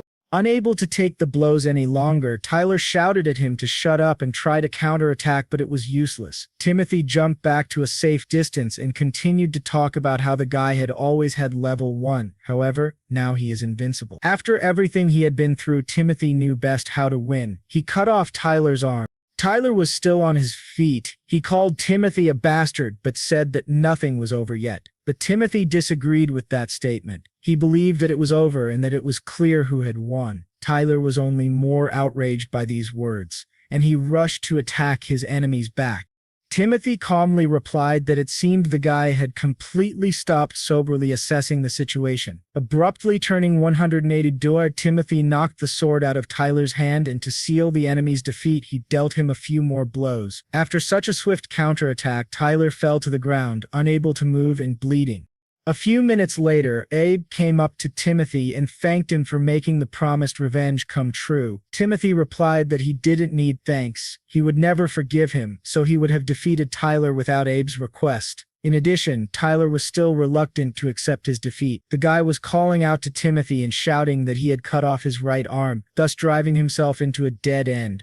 The guy said he didn't want to do it, but soon other adventurers with the catastrophe class would find out. Gritting his teeth with the last of his strength, Tyler said that if his activity stopped, it would seem suspicious and they would start searching. The guy was struggling to get to his feet. He said that these annoying adventurers were always inquisitive. Of course, they would be very interested in who defeated him and would start hunting for Timothy. "So the Black Knight is dead," Timothy calmly replied. "If anyone else challenges me, I will definitely fight them." Tyler said that the boy should pray that he would not waste all his strength. Having peacefully stopped his threats, the guy suddenly noticed that he had lost a lot of blood. Activating one of his skills, Tyler said that they would soon meet the Black Knight again. Abe, seeing this, immediately shouted that Tyler had activated the teleporter. Timothy rushed to the enemy while Abe shouted that Tyler had to be stopped. Tyler concluded by saying that he would make Timothy regret not killing him right away. Timothy looked at the column of red energy that rose to the sky and promised that next time he would be sure to finish him off. Abe didn't know what to do now. Tyler would definitely come back for them with reinforcements. But Timothy replied that everything would be fine and that they themselves needed to leave. Even if Tyler gets in his way again, Timothy will definitely overcome him. Abe was relieved and said that he was relying on Timothy in this matter. They had lost a lot of good adventurers in this battle, and they had to inform the others about the victims. Finally, Timothy had a request for Abe and wanted him to listen to it. The boys were standing in the middle of the market, ready to go, and Abe asked Timothy again if he was sure, but he didn't change his mind.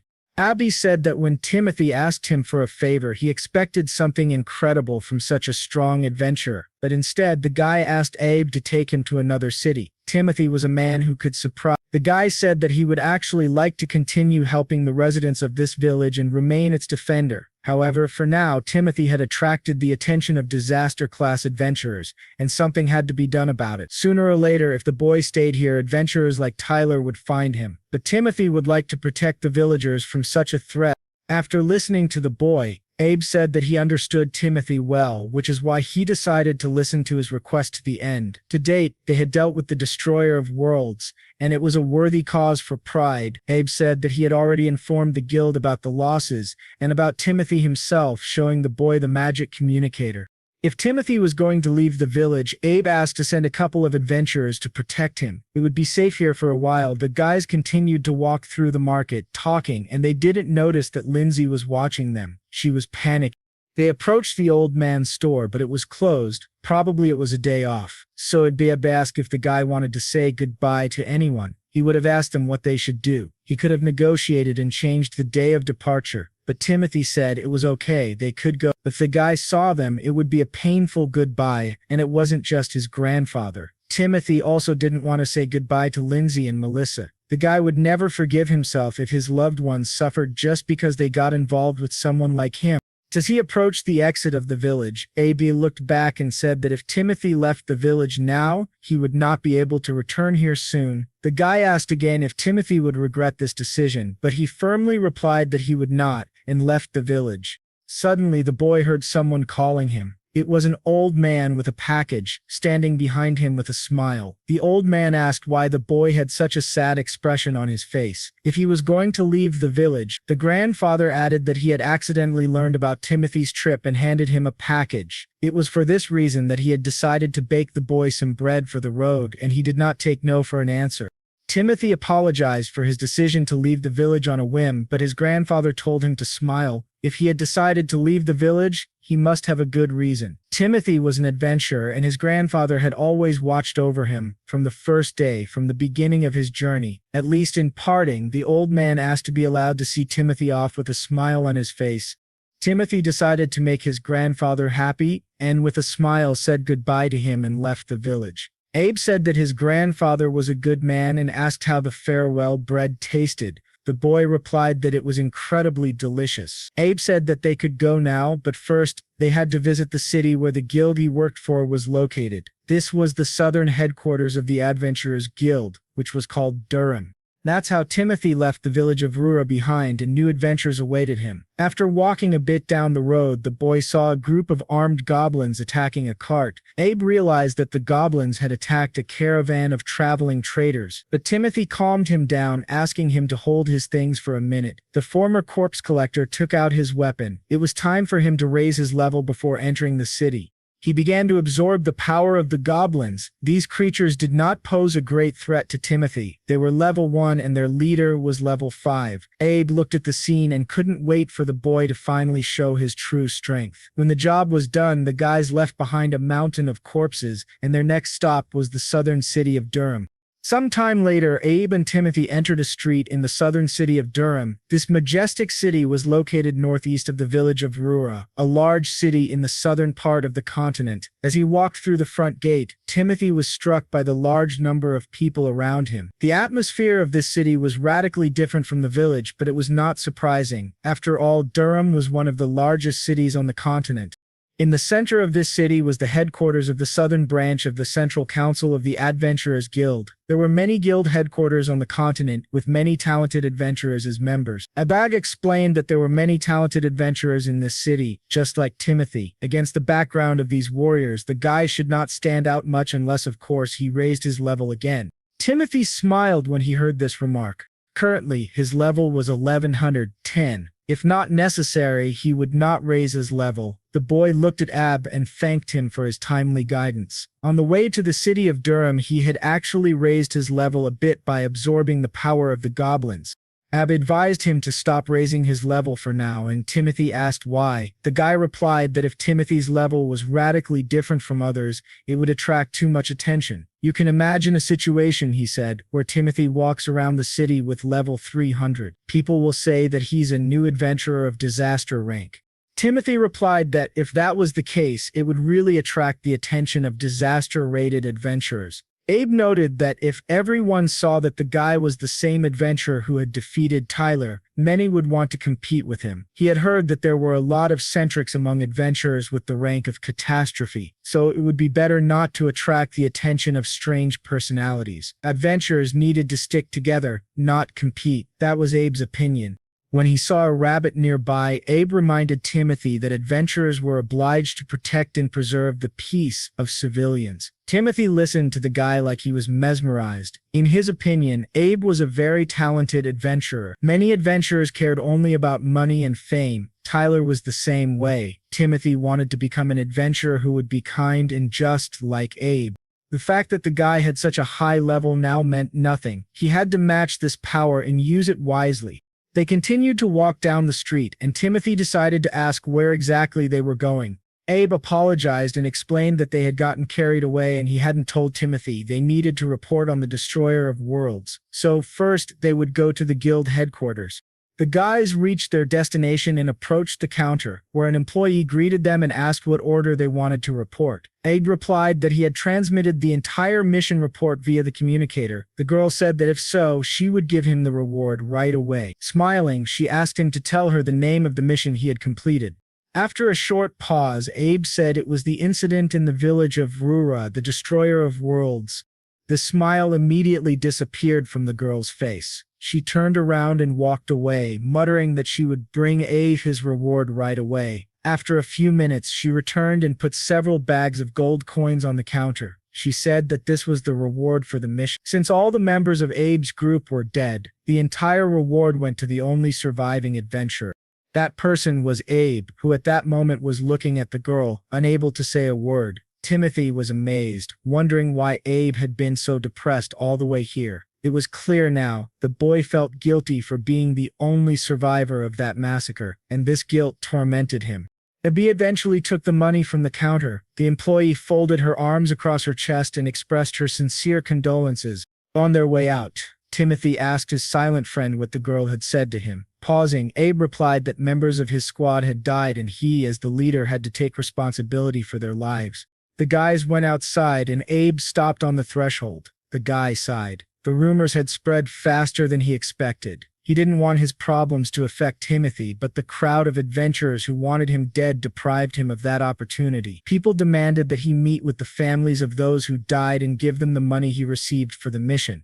Faye decided to accept all the anger of others. He was in charge of the squad, and because of his mistake, all his comrades died. That is why, no matter what his desires were and no matter how much he regretted what he had done, he was ready to accept all the accusations. It did not change the fact of his guilt. The crowd demanded answers to their questions and accusations. In their eyes, he was an unworthy leader, and all this horror had happened because of him. After hearing the accusations, Abe replied that he took full responsibility for what had happened. He added that he was unable to save any member of his group from certain death.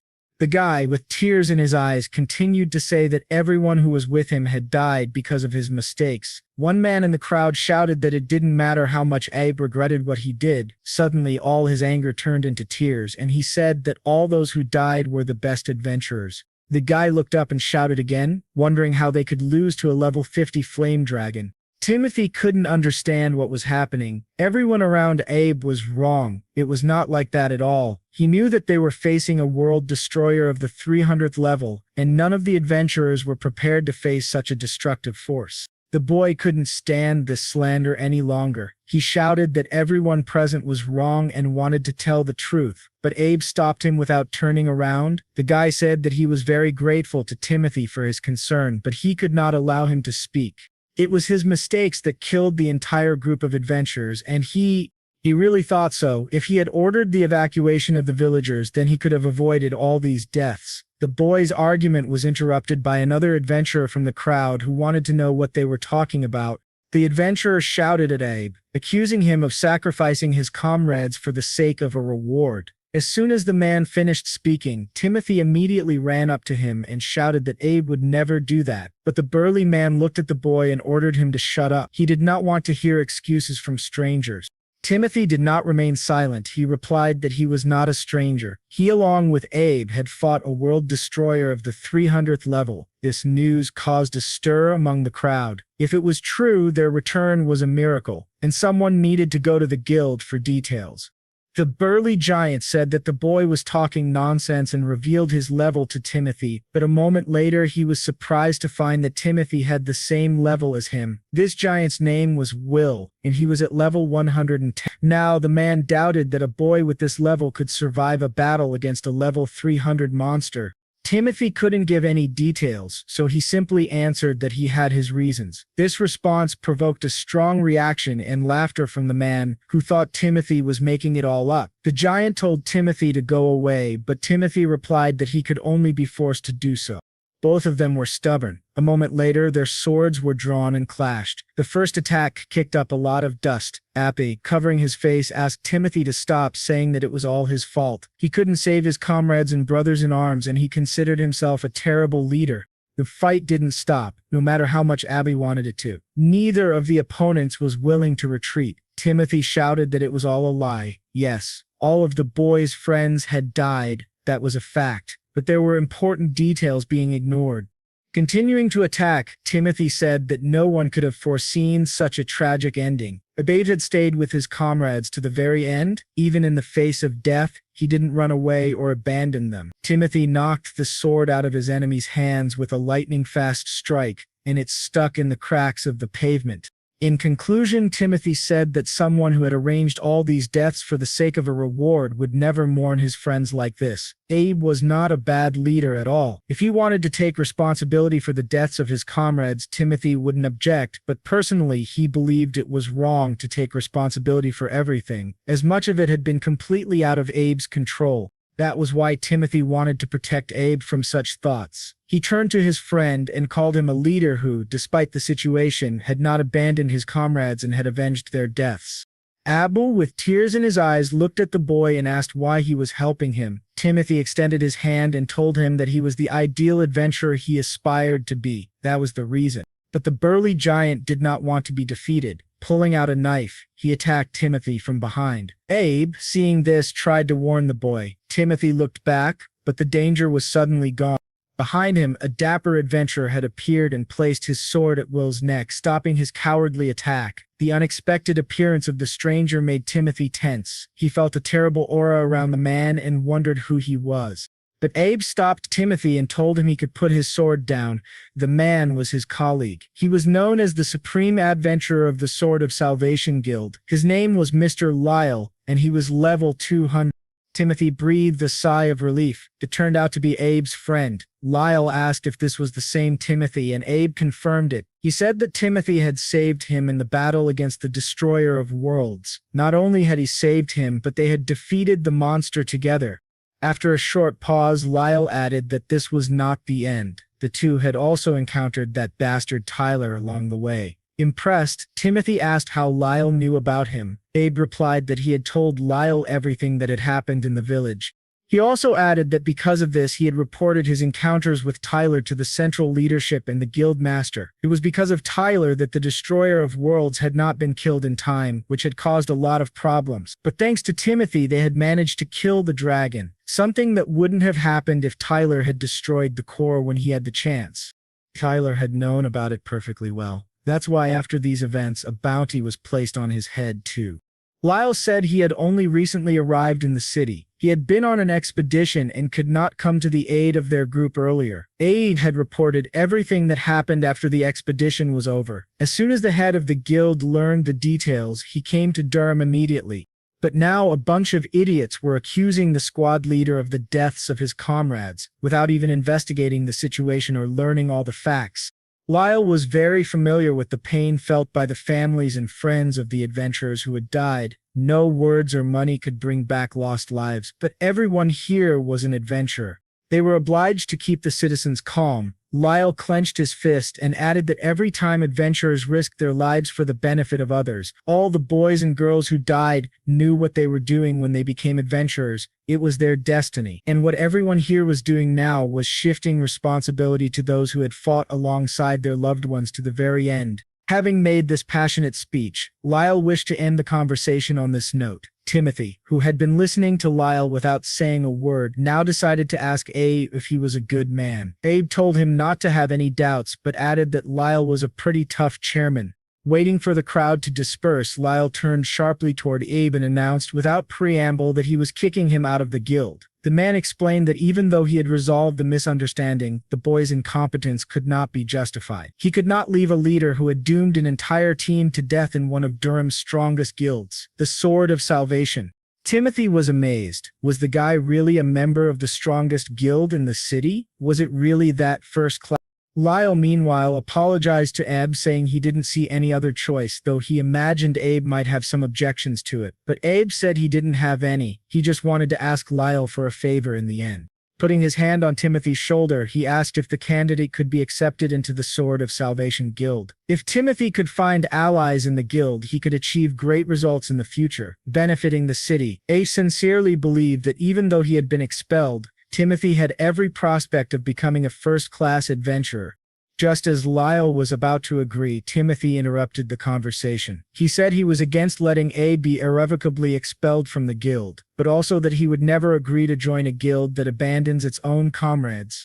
Abe tried to reassure Timothy, saying that if he joined the guild, he would be able to enlist the support of various people. Moreover, Abe knew that Timothy himself wanted to actively help others, so he should join the guild. After listening to his friend's arguments, Timothy replied that in that case he would create a guild himself with his own hands. Sometime later, the boys were walking side by side in the narrow streets of Durham, not carrying many things. Eventually, they arrived at a dilapidated tower. Timothy stopped, amazed. After looking at the questionable piece of architecture, he asked Abe if this was really the right place for them. Abe answered in the affirmative and added that this is where the story of Timothy's guild would begin. This tower would be their base. Despite its appearance, it had potential. He decided to thank Timothy once again for inviting him to join the guild. He announced the creation of his own guild immediately after Abe's expulsion. At that very moment, Abe became the first member of the new guild, right in front of Lyle. Timothy was well aware that he had a lot to learn from Abe, so he didn't want to hear him say thank you. The boy knew that, in order to become a first-class adventurer like Abe, he would be happy to receive any advice on the matter. Timothy also realized that even though they had their own base, they would still have to rebuild it from scratch. They were still not officially considered a guild, and they didn't have much money. Abe said he had to give away most of the money to buy the building. Their reward for the destruction of the Destroyer of Worlds, although large, was mostly given to the families of those who had died on that expedition. He thought the money would be enough for everything, but he had miscalculated. Just like Timothy, who upon opening a closet kicked up a pile of dust over his head. With the money they had left, they bought the building to open their own guild, but things were not going well.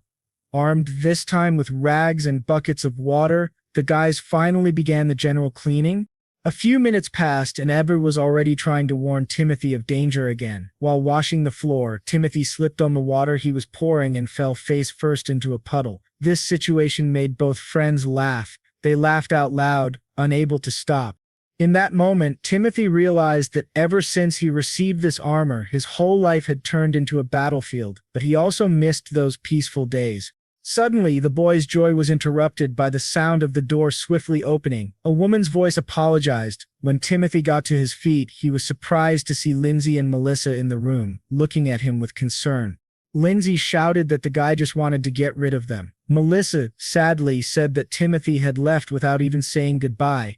Without waiting for Timothy's response, both girls rushed at him without any explanation or warning. Meanwhile, one of the adventurers was running rapidly toward the city. He had an urgent message. If there were any free adventurers in Durham, they had to go to the western gate of the city immediately. Some volunteers responded at once. Behind the western gate, the warriors were waiting for the rapidly advancing monsters. As the first volunteers rushed through the gate, they saw a giant monster with a victim in its mouth, begging for salvation. But it was all vain. Stunned, The adventurers froze in place as they had not expected to see so many enemies. The monster, having eaten the boy, turned its face toward the newcomers, squealing happily. Lindsay and Melissa pounced on Timothy with questions, wondering why he had just left the village. The guy was unable to tolerate such interrogation from two angry girls at once. The interrogation was interrupted by the cry of an adventurer who sounded the alarm, shouting that a crowd of monsters had appeared at the western gate.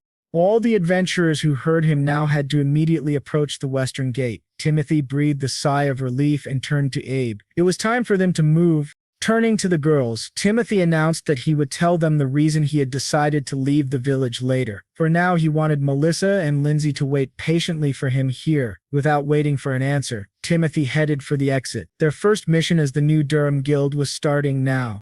Meanwhile, the first adventurers who had run out of the city faced a horde of monsters, one of which was gigantic. A giant monster was stepping on people and making terrifying sounds. It was a desert cursed of the 10th level. Will was the first to jump into the fray. He was level 11 and the man thought the monsters were impudent puppies, simple cursed nomads of the 20th level. They were an unequal enemy for him, but there were many such skeletons, all of them armed with swords, pushing the adventurers back toward the entrance of the city. Despite this, Will held on. He shouted that no matter what his opponents thought, they would never overwhelm him with numbers. Will rushed to the attack, and in a few minutes the skeletons were finished. The man wondered where Lyle was. One of his comrades replied that Lyle had been sent for, but he still wasn't there. Will said that if this continued, they would have to attack without him. The man was so engrossed in the conversation that he lost his vigilance and did not notice how the giant monster appeared behind him. When he looked back, he saw a large number of blue energy balls soaring into the sky above the crowd of adventurers. In a moment, each of the energy balls found its victim. The adventurers' bodies went limp. They could not move.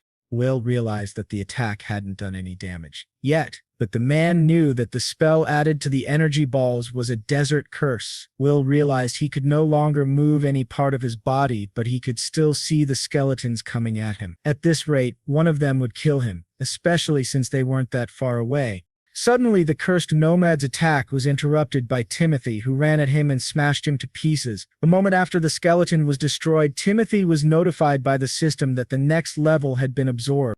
The boy called out to Abbott, who was also nearby, fighting a small group of damned nomads. Timothy said it was time for them both to improve their skills, and now they had plenty of opportunities to do so.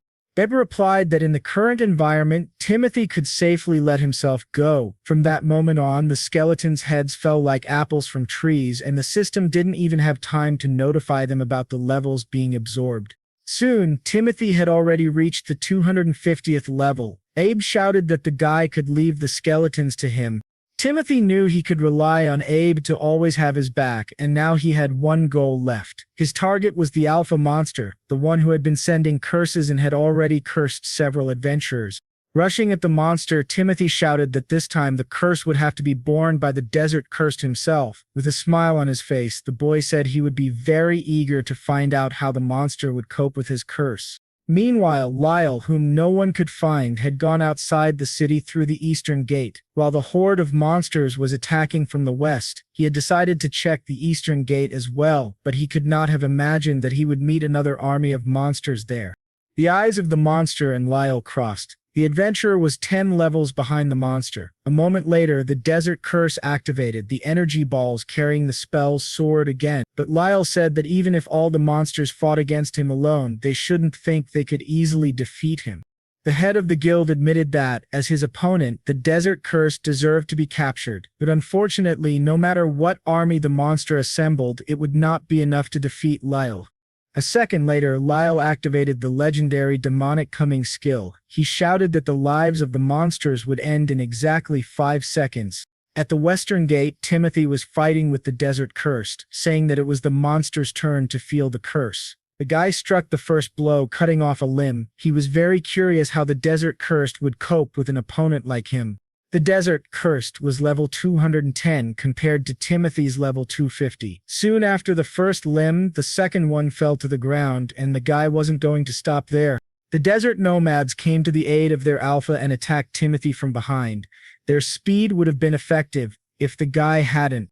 He had been so fast that he instantly jumped to the side and launched a counterattack. Timothy was even a little disappointed, as if this was all these monsters could offer him. The guy realized that his opponents had no chance against him. They would all die now. Another level was absorbed, and it was quite easy for him to reach the 290th level in this battle, but there was still an obstacle in the form of a giant monster who wanted him dead.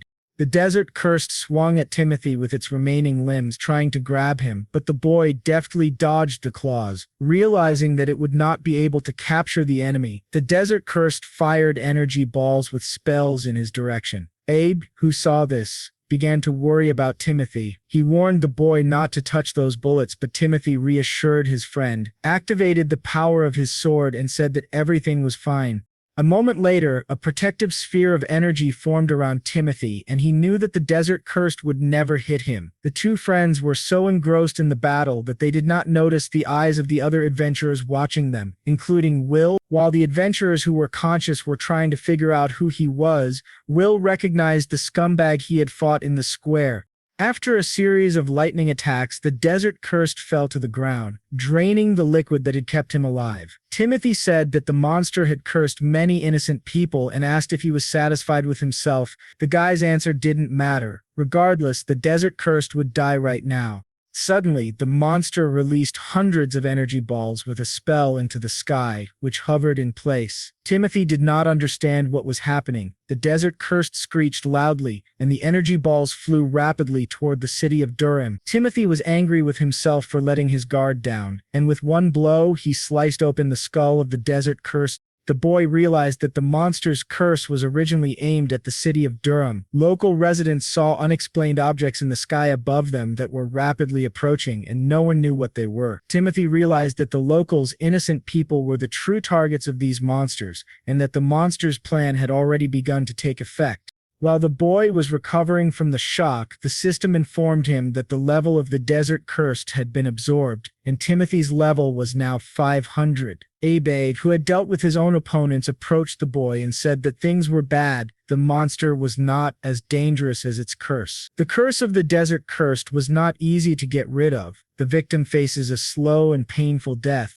Because of the monster's last attack, most of the town's people must have suffered from the curse. Timothy asked if there was anyone in town who could break the curse, but Abe said that only high-level magicians could do it. However, there was a caveat. In the strongest guild in Durham, the Sword of Salvation, there were only 3 mages with this level.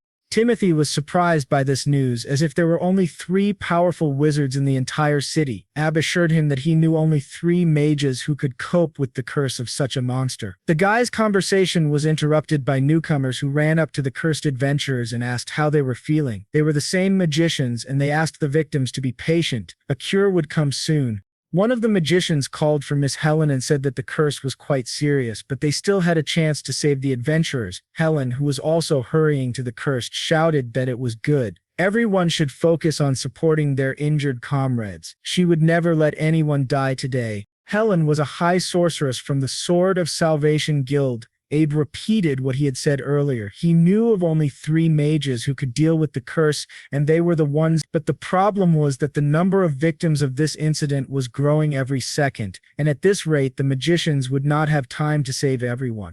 Suddenly, Helen shuddered and grabbed her hand. She didn't understand what kind of curse it was. Even though she could dispel it, it would take longer than she had thought. It wasn't just her friends who suffered, but most of the victims were local residents, and that was the most outrageous thing to her. Helen wanted to save everyone and considered it her duty. Suddenly, the sorceress recoiled from a powerful energy beam that pierced the adventurer she was healing. Timothy knew that if he stood out too much, he would not be able to avoid meeting with the disaster-ranked adventurers, but even though he understood this, there was a reason why he could not leave the adventurers in trouble.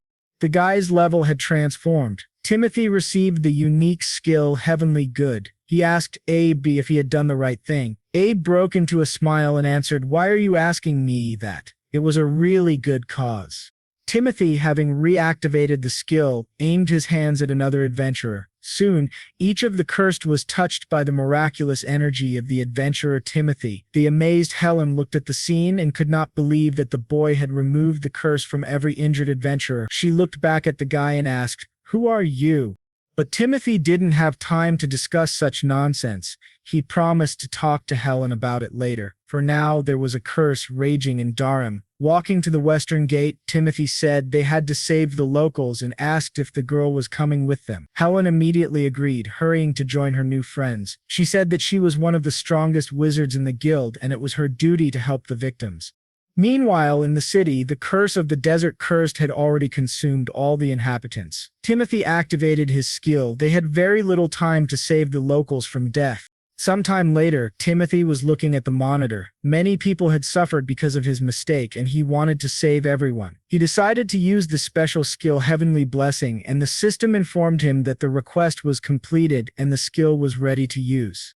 At the eastern gate, Lyle finished the battle with his alpha monster and sheathed his sword. Looking up, the man saw that while he was defending the eastern borders, Timothy had not been wasting time. The guy ran at maximum speed through the streets of Durham, dispersing the benefits of his skill on the victims.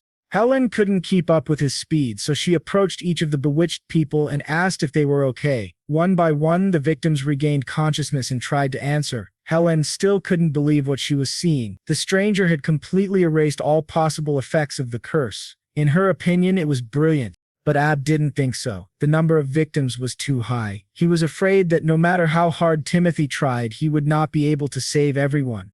Eventually, Timothy realized that casualties were unavoidable. Despite his best efforts, he managed to remove only a small part of the curse. He decided to ask the system if there was any way to increase the radius of the heavenly good skill. The system accepted the query and started searching for answers while the boy continued to run. Finally, it responded. The system recommended using the territory expansion skill, which could increase the effect of special skills. Timothy read that Wings of Seraphim was an improved version of Heavenly Good, a skill that casts holy magic on weapons to cleanse the area of a curse. The system was waiting for a request to use a special skill, so Timothy decided not to delay and activated it.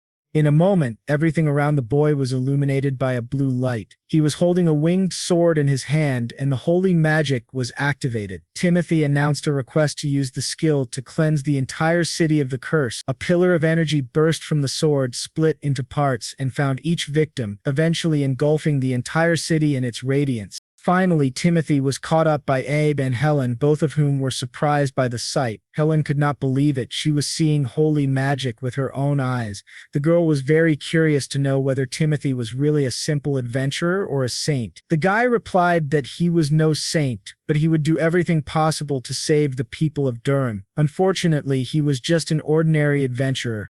Timothy needed Alba's advice. He couldn't make an informed decision on his own. The guy folded his arms shyly and said that he might have gone a little overboard. He wanted to save the city's residents, but he had forgotten that he was supposed to be hiding his power. Now, adventurers of the catastrophe rank would likely appear. The boy needed rescuing again, and Abe looked at Helen with a smile. She didn't understand what he was getting at. Abe's thought was simple. They could pin all of Timothy's exploits on this cute mage girl. When it was all over and the residents were healed, they gathered outside the guild building, waiting for their hero. Soon the door opened and Helen appeared in the doorway. The girl seemed to be illuminated by divine light. People began to chant that she was the lady who had saved Durham from a terrible curse, their divine heroine to whom everyone was indebted. A little while later, at the central headquarters of the Adventurers Guild, the girl made a report on everything that had happened. She said that she had done everything as agreed. They defended the city from monsters and she saved the inhabitants from the curse using holy magic.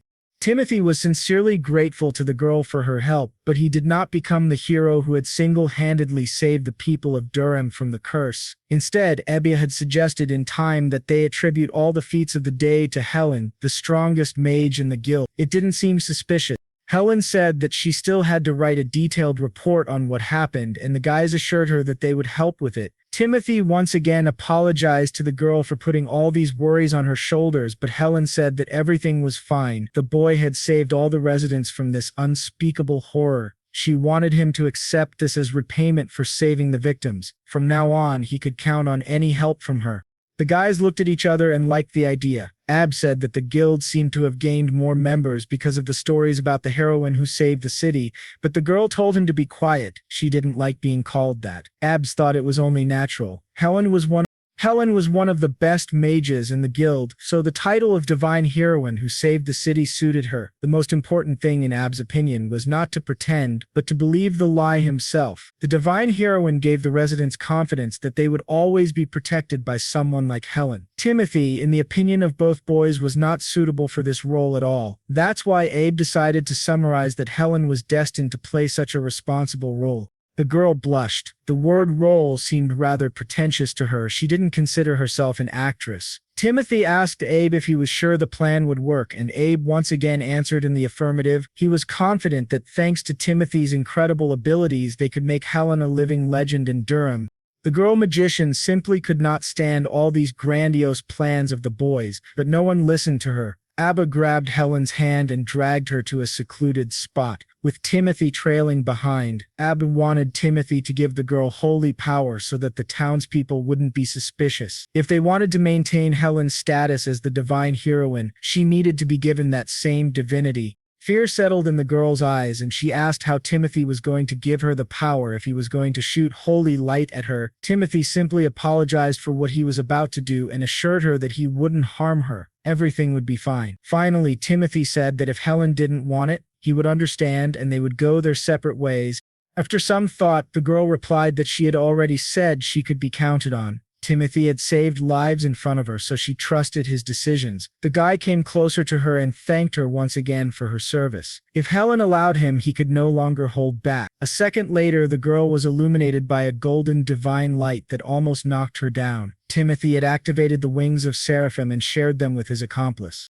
Now people were already cradling Helen in their arms, calling her a divine heroine who illuminated them with warmth and light. Abe turned to Timothy and asked if he could spin Helen in the air. The guy replied that it was too hard to control. He still hadn't learned how to properly use the skill. Unexpectedly, Timothy had just realized something important. Abe actually seemed to enjoy this whole absurd situation. The guy said that no one knew the truth yet, but Timothy had stood out too much today, and in the future, he should be more careful. Their conversation was suddenly interrupted by Lyle, who had noticed them and asked if he would be intruding. Abe looked frightened. It was the head of his former clan, someone they had not expected to see now. Despite the boys' alarm, Lyle asked Timothy to come with him for a few words. There was something they needed to discuss. Timothy, still holding the divine sword and unable to move, simply smiled shyly. Lyle said that the guy probably took him for an idiot, but he knew who the real hero was who had saved Durham, and it was definitely not Helen. Timothy was amazed that Lyle seemed to know everything. He had hoped to keep it a secret. Lyle watched as people tossed Helen into the air and said that he wasn't going to condemn Timothy's methods. He understood that the role of the hero needed to be filled by someone familiar to the residents of Durham. However, the boys had been seen by other adventurers fighting at the Western Gate. Not only adventurers from the Sword of Salvation Guild took part in that great battle. Abe never would have thought that Lyle would care about such a detail, or that the man would want to talk to them in person about something so trivial. But Lyle denied it. He said he didn't care how many adventurers had seen Timothy in action and wasn't going to scold him for it. Abe hung back a bit, unsure what exactly the conversation was about. Lyle said that when the monsters attacked the Western Gate, the boys had no idea what was happening at the Eastern Gate. It was a rhetorical question because the boys truly didn't know what had happened on the other side of Durham. They wanted more information. Lyle wasn't at all surprised that no one knew. What happened at the Eastern Gate had been quickly hushed up because only the adventurers of the Sword of Salvation Guild were there. After some thought, Abe finally asked the question, what exactly happened on the other side of Durham? Lyle looked sternly at the boys and said that a whole horde of cursed monsters had gathered at the Western Gate, that the same thing had happened at the Eastern Gate. The same army of monsters was there. According to the man, the whole attack was carefully planned. This news caused shock and outrage in Timothy. At the same time, he asked if there had been any victims at the Eastern Gate. Lyle replied no. Timothy shouldn't worry, he had been there himself and destroyed all the monsters in time. None of them had managed to hurt anyone. It was to be expected from the supreme adventurer of one of the most famous guilds on the continent. Lyle had checked another gate, and without his help they wouldn't have been able to deal with such an army. But he emphasized there were more serious problems than just the battle. The head of the Sword of Salvation Guild believed that the attack had been organized from two sides simultaneously. The monsters were incapable of planning well enough to orchestrate such a coordinated assault on their own. A human-organized attack was highly likely. This information made the boys instantly fall silent. They had never thought about the mechanics of monster behavior, and the idea came as a surprise. AB thought about it for a while and admitted that a lot about the attack didn't add up. He had been living in Durham for a long time, but he had never seen monsters like those before. He also found their behavior strange and said he had asked other adventurers if they had encountered anything similar, but no one had. Timothy asked if this was really so unusual, and Abe replied that such monsters didn't live in these parts. Given their size, hostility, and power, it would be nearly impossible not to run into them if they were native. It was strange that such a creature had shown up next to Durham at all. After the explanation, Lyle decided to summarize. He added that these monsters, in other words, were summoned by someone. If a person possessed a special skill or magic, they could easily summon monsters into an army. Timothy was amazed. It meant that someone really wanted to destroy the city of Durham. If someone was truly plotting something so insidious, then all adventurers needed to strengthen the city's defenses. This was exactly what Lyle had wanted to talk about. He wanted Timothy to create his own guild as soon as possible so he could fight side by side with the Sword of Salvation Guild. Abba pointed out that, for the time being, they couldn't officially register a guild. There was a lot of paperwork and bureaucracy involved. Lyle replied that he was ready to help the boys by making arrangements with the central government. In return, he wanted two promises from Timothy. The first was a promise to support cooperation between their guilds as a direct founder. The second was a promise that Lyle could personally evaluate Timothy's skills in a training match to ensure he was truly competent. Lyle asked if the boy could handle these conditions. Without hesitation, Timothy agreed. The head of the Sword of Salvation Guild was very impressed with Timothy's commitment and attitude. They were at the central council building of the Adventurers Guild at the training ground, and Lyle allowed Timothy to use any weapon he wanted. The man wanted to see the true power of the Dark Horse, Timothy, and to finally show his own. The fight was to be with real weapons and abilities, and the goal was to truly defeat the opponent. A blue aura shone around Lyle, and he told Timothy to show him everything he had. Timothy also released his aura, turning his side of the room red. He understood his opponent's intent. AB, standing between Lyle and Timothy, raised his hands and signaled the start of the match. As soon as he lowered them and gave the command, the boy and the man rushed toward each other. Lyle sincerely hoped Timothy would survive against his sword. The two began to attack and defend in turn, gradually closing the distance. Despite all the skills he had acquired, Timothy was only at level 100. It was extremely difficult for him as his opponent Lyle, the head of the Sword of Salvation Guild, was level 200. The guy realized that victory in this sparring match was doomed from the start. With such a gap in levels, defeating Lyle was impossible. Timothy also realized that Lyle was fully aware of this. Still, the cards had been dealt. In this case, the former corpse collector decided his task was not to win, but to show his best. If Lyle wanted to see his true abilities, Timothy would definitely demonstrate them. The boy managed to break through Lyle's counterattack and crossed swords with him. In a moment, his sword was knocked from his hands and Timothy gritted his teeth. He had never been disarmed so quickly, but he had a trick up his sleeve. He summoned the Sword of Seraphim and attacked again. Lyle barely avoided being wounded. For the third time, the guy rushed forward in an indirect trajectory, but Lyle knocked another sword out of his hands with a lightning-fast swing. The man really liked the boy's persistence. Timothy didn't waste a second. Drawing a dagger, he tried to wound Lyle for the fourth time. Unable to land a blow at first, he continued to deliver swift attacks in the hope that one would succeed. When Lyle flew back to a safe distance to preserve his body's integrity, Timothy threw a dagger in his direction. Lyle had no trouble repelling what he thought was a naive attack. But while the head of the Sword of Salvation Guild was busy with such a trifle, Timothy managed to retrieve Seraphim's sword and flew over Lyle's head. The boy reasoned that even if the difference in their levels was too great, he hoped the man would enjoy.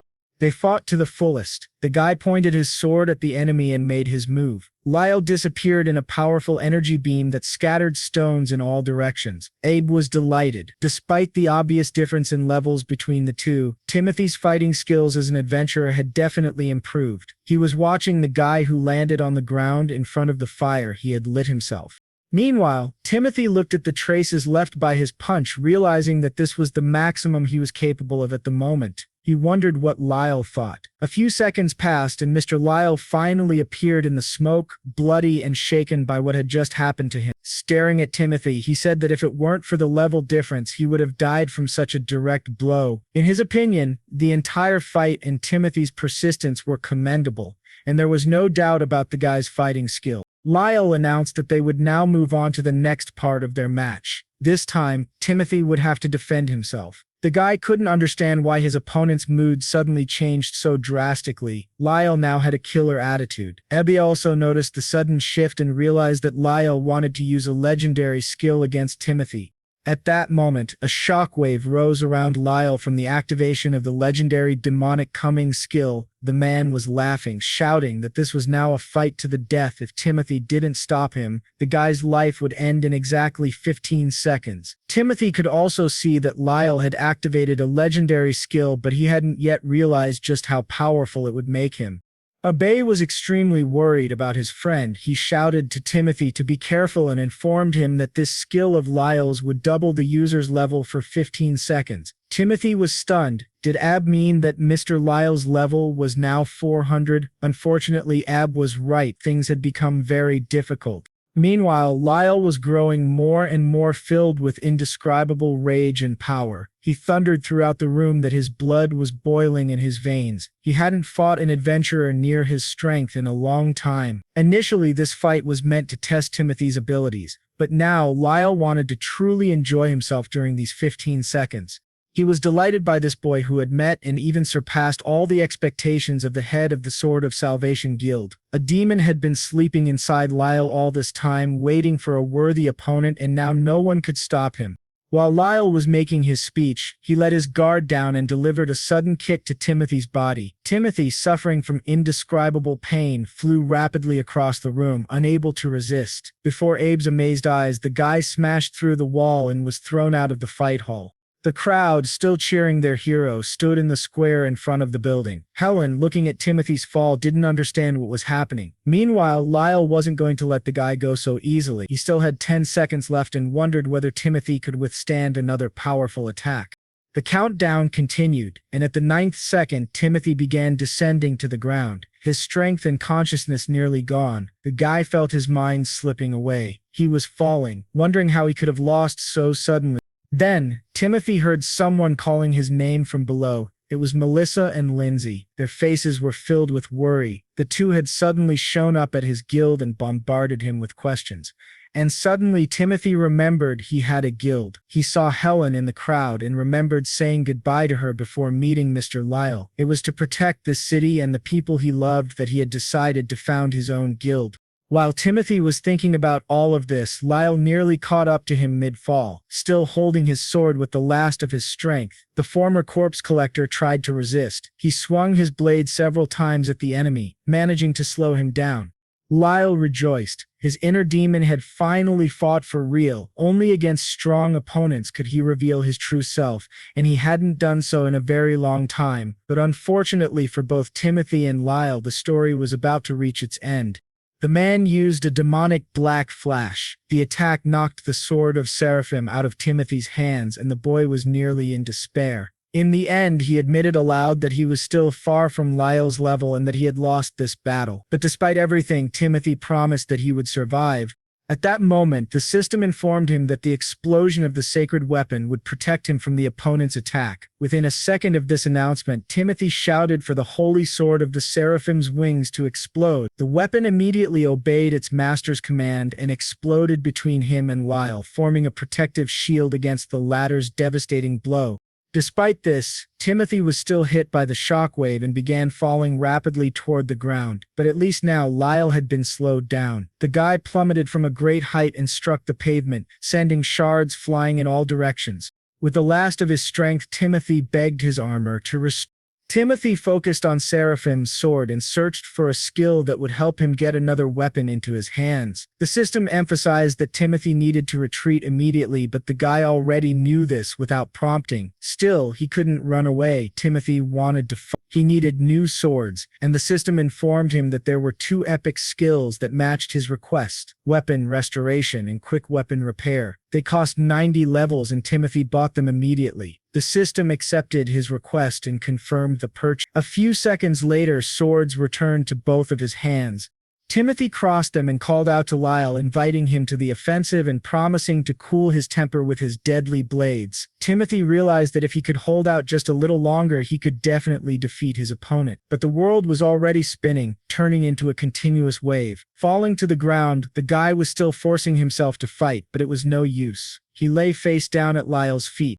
Lyle calmly walked up to Timothy, looked down at him, and after a few seconds, said that the boy needed to rest properly. Sometime later, Timothy woke up from a nightmare. He jumped up in bed and shouted that he could still fight. Looking around, he realized that he was at his guild base, surrounded by his comrades. Melissa took Timothy's hand, clearly worried. She explained that she and Lindsay had gone shopping for dinner, and that was when they saw him falling from the top of the tower. Looking into Timothy's face, Melissa asked how he was feeling. The guy looked at her carefully and finally understood how the girls had ended up in the square at that moment. Their conversation was interrupted by Lindsay, who suddenly ran up to them. She said that everyone had been worried about Timothy and pointed out that he had been hit hard. Helen added that their duel with Mr. Lyle had damaged the tower of the guild's headquarters, asking whether they had thought about what they were doing. After listening to all his friends' emotional monologues, Timothy humbly apologized for making them worry. Still, the main question on his mind was whether he had passed the test. The answer came directly from Mr. Lyle, who appeared at the doorway and said that the boy had passed the exam. Timothy was thrilled by the man's appearance. Lyle explained that 15 seconds had already passed before Timothy lost consciousness. The head of the Sword of Salvation Guild added that he had put all his skill and determination into those 15 seconds. He noted that Timothy was the first adventurer to survive that span of time and be only slightly injured. This news made Timothy incredibly happy. He almost lost his mind from the joy. The condition was fulfilled. Abby asked Lyle if he had anything else to share with his friend. Lyle admitted that he had acted immaturely by using a legendary skill during a sparring match. His emotions had gotten the better of his judgment, and that was why Timothy had been hurt. Lyle sincerely regretted how things had turned out. Abby added that both of them wanted to protect the city, but instead, Lyle had almost killed the guy. In Ab's opinion, Lyle's remorse wasn't enough. He insisted that the head of the Sword of Salvation Guild offer a proper apology to Timothy. Lyle chuckled a little, then apologized again, adding that Timothy had successfully passed the first part of the test. As soon as Timothy had rested and regained his strength, he would begin the second part of the challenge. They would need to clear one of the dungeons together. Timothy had already guessed it. Lyle confirmed his suspicions and added that the dungeon was located in the underground ruins east of Durham, in the desert. Adventurers who knew about the place called it the Old Witch's Workshop. Helen's jaw dropped in surprise. She asked if it was that old witch's workshop she was thinking of. She explained that a very powerful witch had once lived in those ruins. After her death, however, the place had become overrun with monsters. Timothy, fascinated by the story, asked what kind of monsters lived there, but Lyle, looking directly at him, said that the rating and types of monsters were unknown to anyone. Helen added that, over the past few years, unusual magical anomalies had started emanating from the workshop. Because of these anomalies, the monsters had become stronger and more aggressive, and many merchants traveling to Durham were attacked. Lyle explained that no one had ever discovered the source of these anomalies. All they knew was that the disturbances came from a monster that had taken up residence in the ruins. Guild wizards concluded that the level of the monster was around 300. Timothy thought about it. A level 300 monster was much higher than the desert cursed. Lyle said that the ruins themselves weren't inherently dangerous. No adventurer had ever reached their depths. However, the man believed that Timothy would be able to handle the task, as he had already passed the first part of the test. Lyle wanted Timothy to investigate the old witch's workshop and destroy the monster responsible for the magical anomalies. The head of the Sword of Salvation Guild clenched his fist and asked the boy if he accepted the challenge. Meanwhile, deep within the ruins, a giant pendulum began to swing from side to side. Its movement illuminated a figure sitting at the center of a massive library. Suddenly, the figure stirred. It was an old witch, and she had begun to awaken. The monster opened its eyes. When she looked up, she sensed that some snot-nosed kids had tried to break into her room again. The witch's anger grew along with the lightning she emitted around her. The magical creature was ready to kill the uninvited guests. After recovering, Timothy immediately set off for the desert east of Durham, eager to fulfill his mission as quickly as possible. After traveling through the desert for some time, the group of adventurers finally arrived at the entrance to the old witch's workshop. When the friends looked inside, they saw the remains of adventurers scattered across the floor, long since reduced to skeletons. Timothy was the first to descend into the dungeon. He asked Lindsay if she was really sure she wanted to go with them. The girl smiled sweetly at him and winked. She was 100% confident in her decision. Even though she was only a 10th level novice adventurer, Lindsay wanted to help Timothy in his adventures and had received a beginner adventurer's license from the central office.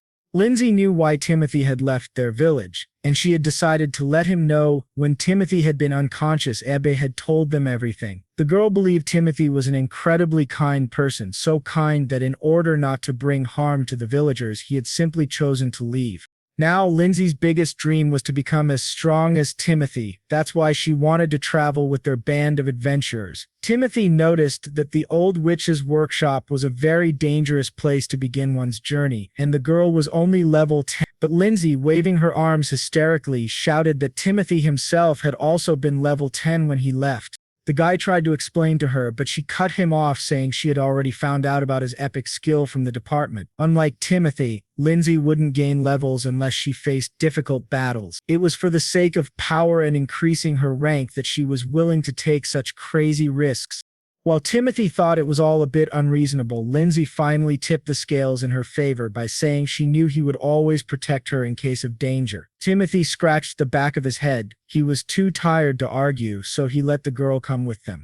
These ardent persuasions were finally interrupted by Abe, who asked if they were ready to go inside. Timothy decided there was no point in lingering any longer and ordered everyone to descend into the workshop. Sometime later, the group of adventurers reached the first floor of the old witch's workshop. Helen felt an overwhelming amount of magical energy in the dungeon. It was definitely no ordinary ruin. Which is why, before the source of magical energy appeared, they needed to pump Timothy to the maximum. If Timothy encountered an opponent with a level 300, he wouldn't be able to defeat him easily with his level 10. Abba reasoned that it would have been much easier to raise the guy's level on the way here, rather than inside, but because of the battle with the desert curse, all the local monsters had simply hidden in their lairs. Unexpectedly, the conversation was interrupted by the first monster, a level 50 iron warrior. Timothy looked at the strange creature, realizing that the local monsters were like this. This specimen would be good for his leveling. Abe decided they should weaken the warrior, and Timothy would deliver the final blow. While the guy was thinking about his tactics, the Iron Warrior rushed to attack, and his friends barely managed to jump to a safe distance. Timothy remained at a distance, not joining the fight. He trusted his friend's plan. Abby told Timothy not to worry. They were some of the best adventurers in Durham and would not be trifled with. Helen began attacking the Iron Warrior at the same time as Abe, but was on the other side of him, saying that they would never allow the monster to harm Timothy. The girl attacked, tearing off one of his limbs.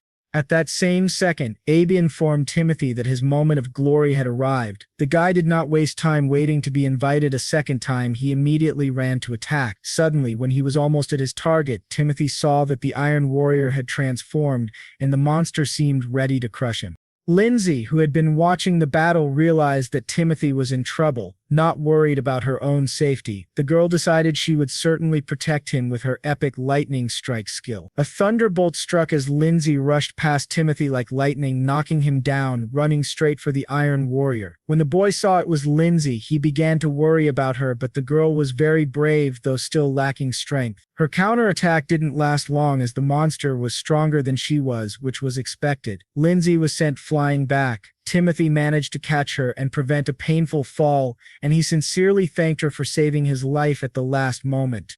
The Iron Warrior, now deciding to transform again, caught Timothy off guard. He didn't expect it to turn into a mechanical witch doll. The Iron Warrior seemed to be waiting for these words from Timothy because as soon as the boy spoke, the warrior immediately attacked. Timothy dodged to avoid death and laughed at the warrior, mocking him for thinking he could hit him with such a giant head. However, his own attacks didn't cause any damage to the enemy at all. This was due to the difference in their levels. Timothy didn't know how to defeat the monster.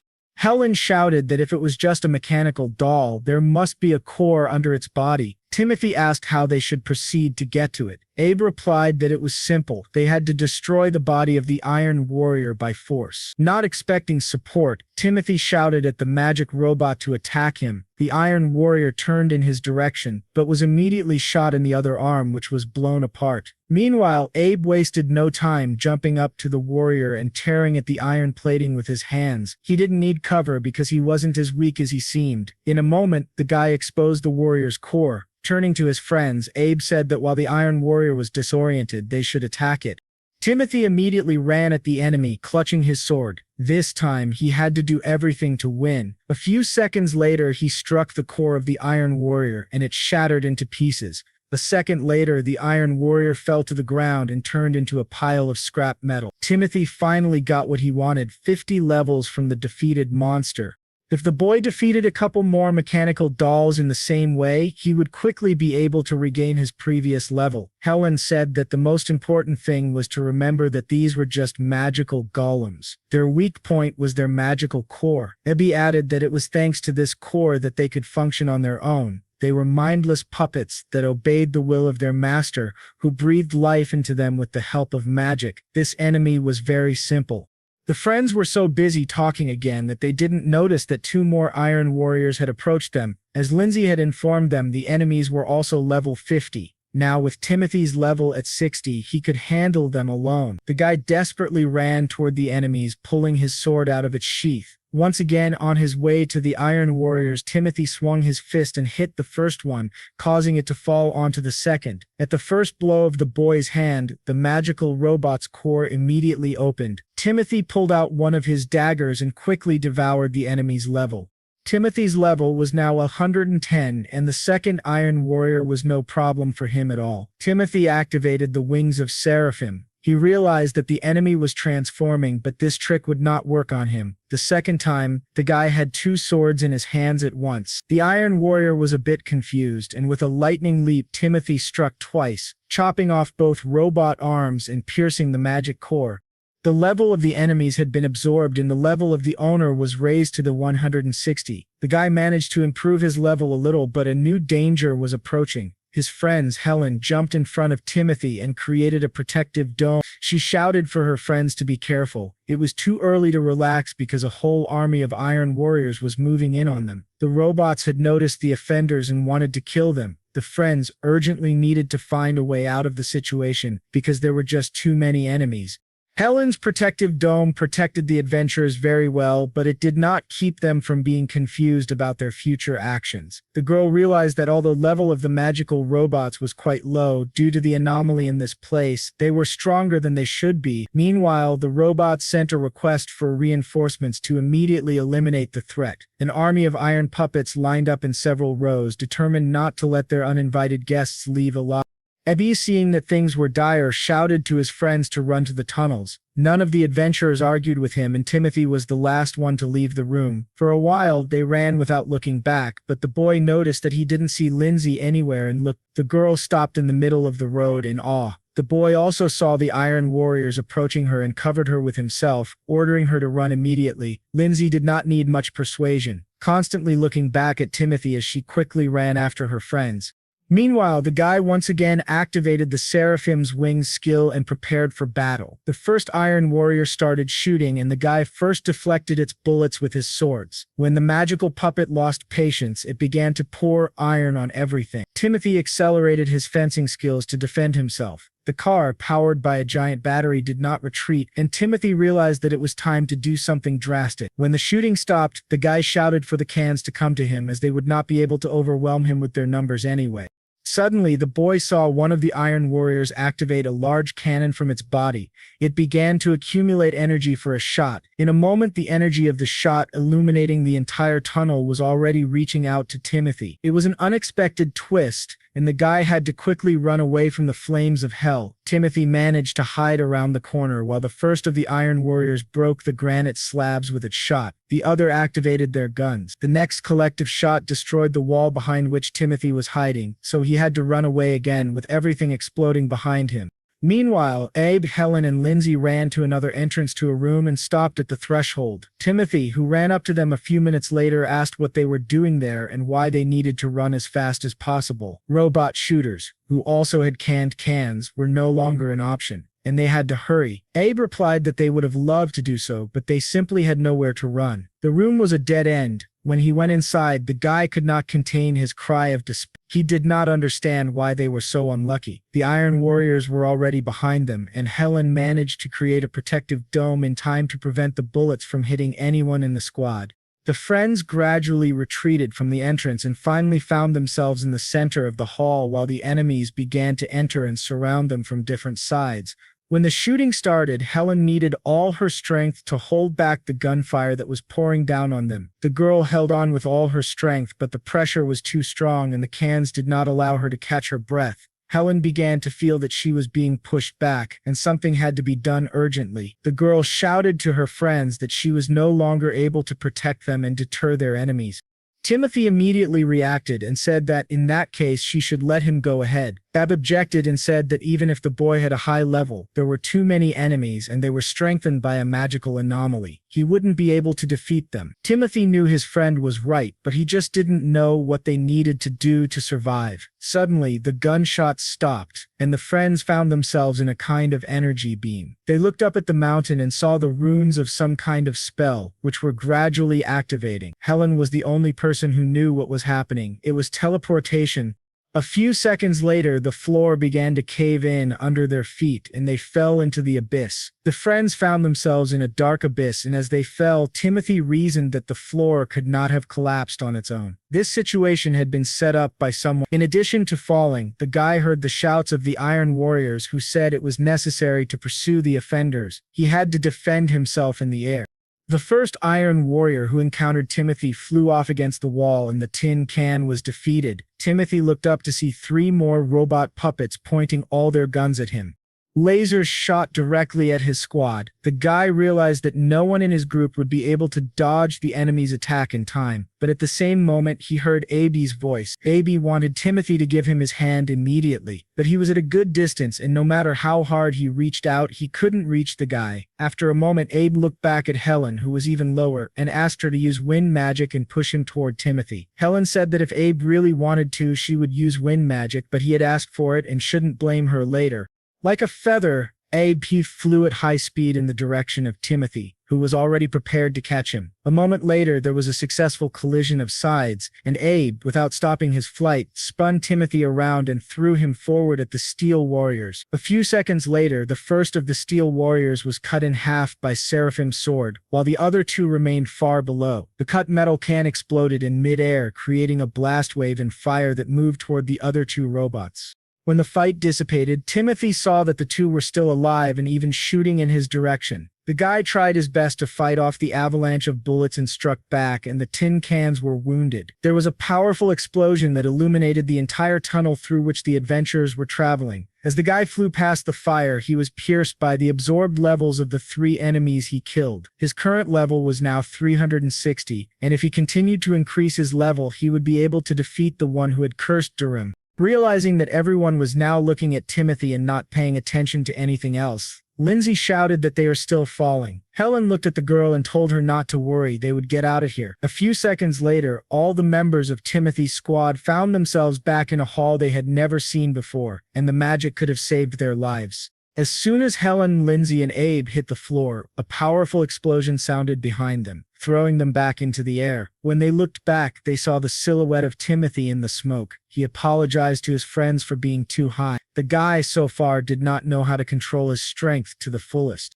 Abe replied that nothing terrible had happened, at least for now, and he didn't have to worry about Timothy anymore. Meanwhile, Lindsay was looking around, wondering what kind of place this was. The room was dark, and she couldn't see anything. Helen activated her skill and lit all the candles in the round hall so the friends could finally see the environment in peace. As soon as the adventurer's feet hit the floor, the powerful witch woke up. She sensed the intruders on her territory. The woman's first inclination was to kill them, but she did not know how best to do so. Whichever way she chose, the witch could not allow the perpetrators to survive, and the woman gradually came out in front of the adventurers. Timothy could see some kind of mechanism under her clothes. Was this witch a mechanical doll too? He looked back at his friends and warned them to be careful, as they were facing a difficult doll. The witch activated the self-destruct protocol and turned on the catastrophe mode. After a moment, the witch straightened her shoulders and threw off the robe that hid her essence. Abe said that there was no doubt that it was the reason for the magical anomalies. After examining his opponent, the guy realized that this monster had too high a level. This broken wisdom was at level 400. 30 years ago, a witch was sitting on the bank of a river when suddenly she saw a wicker basket in the water and pulled it out. What she saw inside made the woman wonder if she, an old hermit witch, would be able to raise this child. After some thought, she realized that no, the woman had devoted her entire life to the search for truth and had already lived 80 years. During her lifetime, she managed to become a powerful witch who knew everything possible about magic, but did not learn to live like an ordinary person. Rejecting everything worldly, she began to follow only one path. Like an old fool, she couldn't understand why the child's parents left her alone. If she left the baby too, it might die because of hungry wild animals. Pausing, she said that this was probably the fate of this child, but in response she heard a please. She was touched by the fact that such a small child could say something, and it turned out that the child was polite. Yet, she could not imagine what a child would grow up to be if their mother was an old hermit witch. The baby's will to live was strong, and the woman decided to look after her, introducing herself to the child as Nellie. Taking the child in her arms, she named him Miriam, the name of a spell that makes a person absolutely happy. Meanwhile, a fight broke out in the dungeon hall. The witch shouted that the adventurers should die and rushed forward, but Timothy was able to jump away. The boy saw that the robot witch's hands were glowing in different colors, which meant that she would use different energy against them. To prevent the woman's first strike, Timothy decided to rush into the attack first, but he didn't even have time to approach the enemy because she sent pillars of flame at him. Up to the ceiling, the flames were followed by a swift stream of wind, and Timothy tried to dodge the blow, but the witch was relentless, attacking wave after wave, hoping that one of the blows would hit its target. In addition, the monstrous creature activated the power in its other hand, so now 3 elements were opposing the adventurers. Jumping into the air, the witch launched about 100 daggers at her friends. At the same time, Helen stepped forward and formed a protective dome over the adventurers, hoping that this would delay the attack while her friends were trying to cope with the previous one. A toothy monster, formed from her hand, also rushed to the ground. This giant toothy snake destroyed the protective dome that Helen was building, and the friends had to duck to the ground. The witch was just waiting for this and, at the same moment, rushed at the adventurers with a giant sword. Timothy turned to Ab and said that they needed to cut off the witch's hands so that she would not be able to do magic. But in a second, the guys were forced to defend themselves against the attack of a giant monster. The witch shouted that they would die, but then asked why they should be killed, and Timothy did not understand why these questions were asked, because she was the one who attacked first. The girls who were kneeling in fear a little further away from the boys also could not understand what was wrong with this woman. Not only did she have an abnormally high level, but the witch could also use various types of magic, something Helen had never seen before. A had a thought about this and was quick to share it with his friends. 10 years ago, a powerful witch lived in this workshop, and she knew how to use various types of magic, Eb said. Eb said, I knew the woman was long dead, but what if she had found a way to live in these ruins forever? Timothy shouted that if this theory was correct, it might turn out that they were not looking at a doll at all. It could have been the soul of an old witch imprisoned in a new mechanical body. In the process of thinking, the boys managed to deal a significant blow to the witch, and she flew away for some distance, landing opposite Timothy and Abe at the other end of the hall. The mechanical monstrosity prepared for a new fight. Timothy asked his friend if the old witch had always been so inhospitable, and he replied that the old men from the city of Durham said that although the woman was a hermit, she never harmed anyone. Now, the witch looked like a completely insane creature, ready to kill all living things that came before her. They were looking at the witch's snags, who could not find a place for herself, and she shouted to the whole hall that the uninvited guests must die. Ebba said that it seemed the soul of the old witch in question was trying to fight the body of the mechanical doll. In any case, it was now absolutely impossible to know who the enemy was. Suddenly, dozens of giant mirrors began to form under the ceiling of the room they were in. The witch made an energy shot upwards, and the beam began to ricochet off each mirror. The mechanical doll was very dangerous. 18 years ago, in the old witch's workshop, a little girl was trying to assemble her first robot. The witch was unhappy that the child was fiddling with these dolls again. Apparently, the girl was attracted to strange things. Maren replied that she did not have the same strength as the master, but she wanted to achieve her mastery. The witch replied that she certainly understood that the girl could not match her, but if she continued to study hard, she would gain the same power. The girl believed that she had no talent for magic, which is why she decided to become an inventor. Maren dreamed that one day her dolls would definitely be able to defeat the witch master. The witch said that the girl could do as she pleased because it was only her life and she was able to live it as she wished. 8 years later, the girl was standing by the bed where her master, the witch, said goodbye to her life. The woman asked her not to scream in vain. Very soon, her life would come to an end. That's all. Maren shouted that she could not die so soon. She had not yet created a creation that could match the master in power. She added that she was just a little bit away from creating her most important masterpiece. She begged her not to leave her halfway through, large abundant tears rolling down her eyes, but the girl did not pay any attention to it. The witch asked her not to cry and assured her that Maren would finish her work because she had devoted her entire life to studying dolls. Even though she died, the girl's life was just beginning, and she hoped that she would have a wonderful future because she was a good girl. The witch turned her belly up and began to attack the boys again. She quickly ran right at them, turning at the last second. She found herself face to face across from Lindsay. Timothy, seeing this, called out to the girl in warning, but it was too late. One of the witch's arms flew up, generating another stream of energy to attack. Timothy had never run so fast in his life, and the entire impact of the doll fell on the boy, who covered the girl with his body. Without letting go of Lindsay, he flew away from the witch, breaking the magic mirrors. When the movement stopped, Timothy was left lying on the floor, unable to move. Pain. When Helen and Abe saw this, they became very excited and the girl immediately rushed to help. Despite the fact that the boy stopped her, Helen quickly ran up to one of the magic mirrors and pierced it with her hand. At the same second, the girl's body flew into the air and was carried away from the epicenter of the fight by a blast wave. Abe watched with indescribable horror as Helen flew unconscious across the room, losing her hat. While he was distracted, the witch took advantage of this and approached the boy about to attack. What happened next was like ping pong, only he was the ball and the witch was running around the room, knocking the wind out of him. The boy felt firsthand how fast this witch was. Her hands never stopped for a sec. When Abe saw the doll attacking again, he wondered how much longer he could dodge the blows. The witch immediately hit the guy with a powerful energy beam that knocked him down. Abe flew across the room and crashed into a bookshelf, causing a powerful explosion. Timothy looked at this picture from a distance, thinking that if things continued like this, they would all be killed here. At this rate, something had to be done urgently, and Timothy had no choice but to activate his skills again. As soon as the boy did, the witch immediately felt the change and, looking back, flew in his direction, attacking him. During the fierce fight, Timothy realized that he had managed to wound her, and this motivated him greatly. But it turned out to be completely in vain, because the attack did not seem to have any effect on the witch. Instead, the witch became even more enraged and attacked the boy with renewed vigor, which left Timothy unable to stand, falling to the ground. The boy tried to understand what this old doll was up to. He saw the witch standing in front of him in the center of a solid pillar of fire. Timothy realized that it seemed nothing could stop this witch. No matter what was happening to her body, it would not stop her from fighting. Timothy decided that he shouldn't prolong the fight because he simply couldn't withstand the pressure. This powerful witch was, after all, an ordinary mechanical doll and therefore must be powered by a magic core. The only problem was getting to this magical core and staying alive.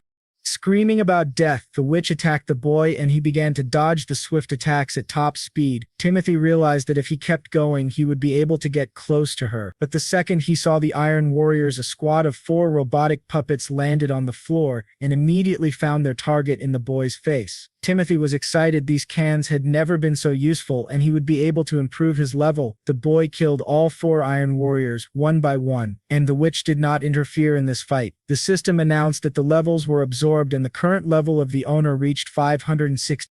The guy told the armor that he needed a legendary skill that would limit the enemy's movement. The request was received, and the search was started. Sometime later, the system reported that it recommended purchasing the Royal Command skill. The skill bound a target with a lower level than the owner, with countless black spears and cost 150 levels. The guy requested the legendary skill King's Order and prepared for the test. It was wonderful that the monster was at level 400 and Timothy was at level 410. The guy shouted that the witch should kneel before the royal majesty and activated the royal command skill. At the same moment, the witch, who was running towards the boy with all her might, was pinned down by a large number of spears, unable to move. 10 years ago, Marin, proud of herself, rolled something bulky into the bookstore, and she succeeded. Although she tried to transplant the soul of the Witchmaster into the doll, she failed. The man told her about a forbidden technique that would help her bring the master back to life. If you put the soul of a Witchmaster into a doll, the woman will live as long as Marin is alive. Although she would never be able to be with her mentor again, she considered it a small price to pay for her life. The doll will have to turn on automatically, and the master's soul will remain inside forever.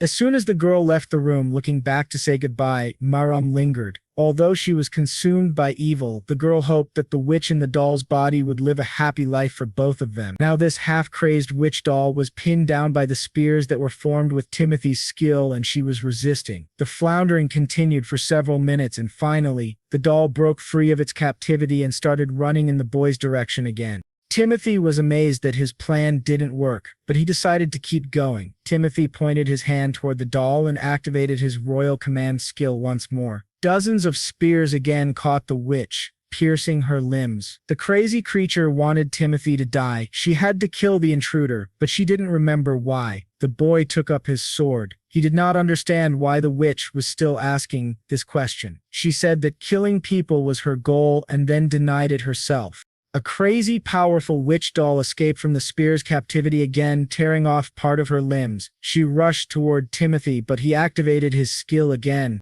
The royal command skill was used for the third time, and Timothy stopped her with his spear. The witch screamed in pain. Timothy, seizing the moment, began to strike the creature blow after blow, while she repeatedly said that her desire was to protect her child. Unable to withstand such torture, the witch finally fell to her knees, unable to resist any longer. A moment later, Timothy was standing in front of the wreckage of the former doll of the powerful witch. The guy couldn't even realize at first whether he had defeated her until he saw the blue light that came out of the wreckage. It was the soul of a powerful witch, and it was trying to get to some door that appeared behind a bookcase that had moved aside. Timothy was surprised to see a secret door, and he immediately had a desire to explore what was behind it.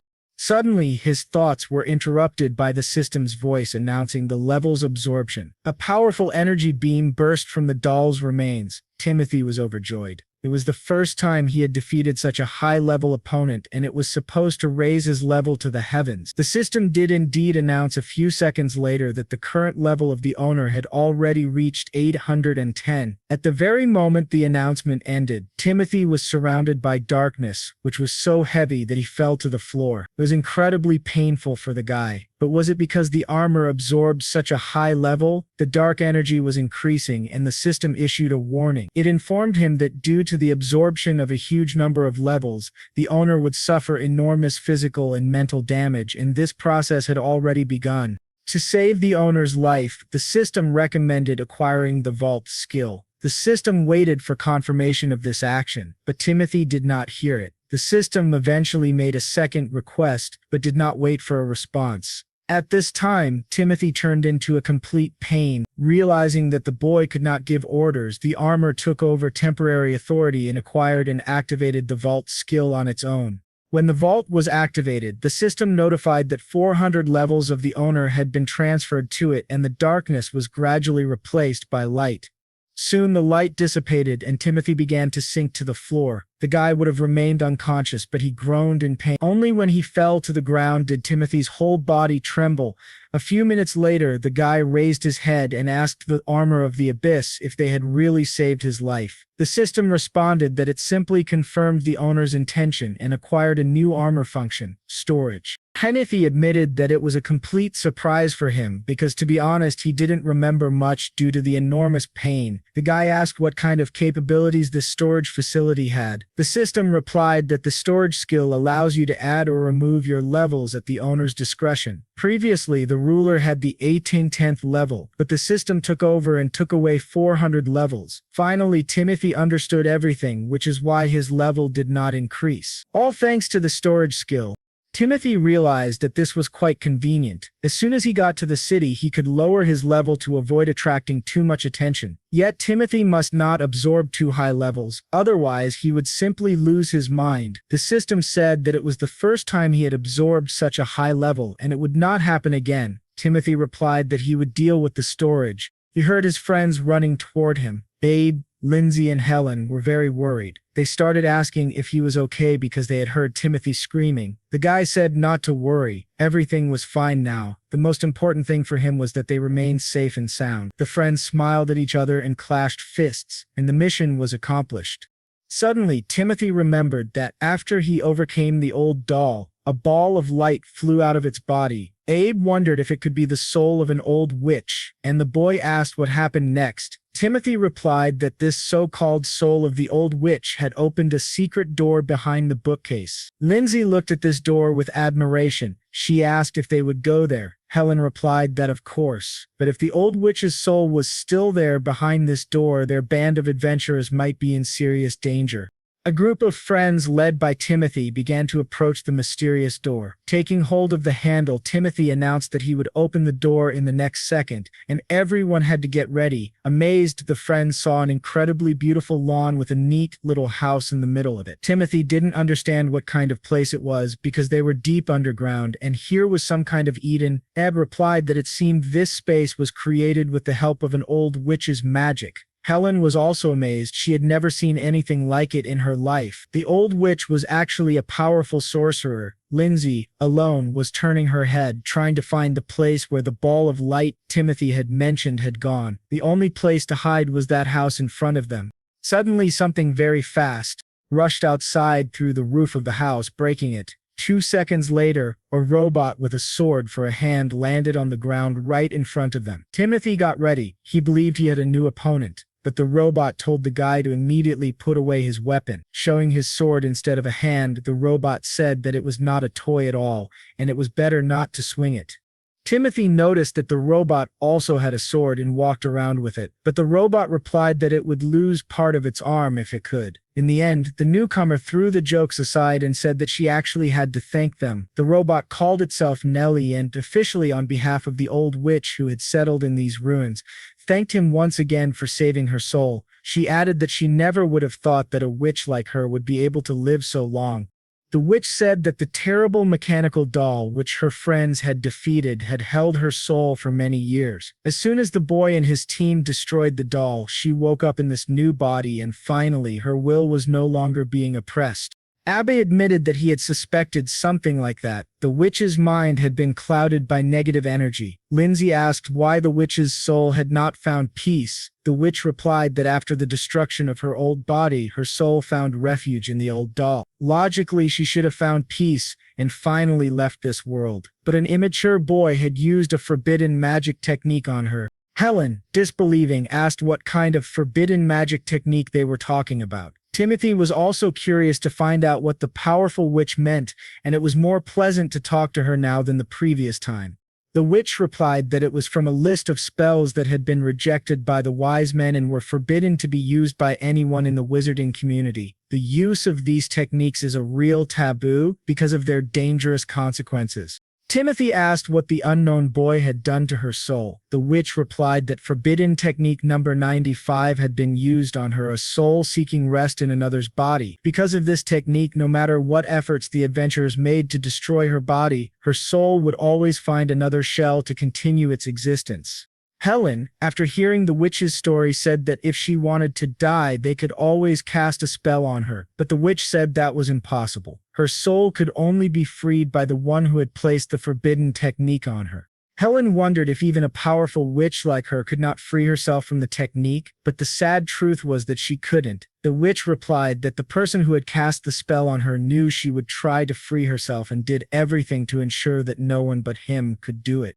Helen did not back down. She was curious to know who had used such a powerful forbidden technique against the powerful witch. The robot witch, placing her hand over her face, said that the person was her student. Meroman could not accept her death and decided to take this desperate step. That's why she used the forbidden technique. No one dares disturb the natural course of things. The dead cannot be brought back to life. The witch thought this act was surprisingly foolish. She wanted the girl to live her life in happiness, but Meron chose a different path. In any case, she wanted to deal with this girl herself and teach her a lesson in her new body. For now, however, the problem was different. Timothy asked what exactly the woman meant. Miriam was not smart enough to master such a complex magic technique, and the witch had never taught her such things. The girl had made a deal with a wizard who helped imprison her soul. Miriam enslaved her and forced her to create the strongest war dolls for him. As far as she remembered, the sorcerer's name was Damon Foun. As soon as the name was spoken, a stranger teleported to the clearing. Damon said that the Wizard's Lodge expels strong magicians who use such techniques, but he thought it was nonsense. The forbidden techniques, he claimed, are wonderful.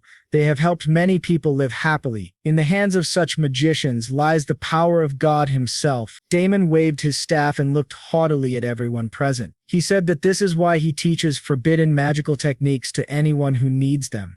The powerful witch rushed at the sorcerer, trying to shut him up. She said that Damon was a very power-hungry person. He broke into her monastery, took everything from her, her student, and her soul. She would make him go through the same hell. Turning to the mechanical dolls, the witch ordered them to kill the intruder, Damon Foun. But her spell was powerless against the sorcerer. With a single wave of his staff, the boy bound all the metal constructs that had appeared on the lawn. Seeing the reaction of the others, Damon began to boast even more about his strength, laughing out loud. In a moment, all the iron warriors were scattered into pieces around him. The boy looked at his friends and the robot witch, then said that the jokes were over for now. Closing his eyes and smiling, Damon Foun turned to the witch, Nellie, and asked for permission to kill her.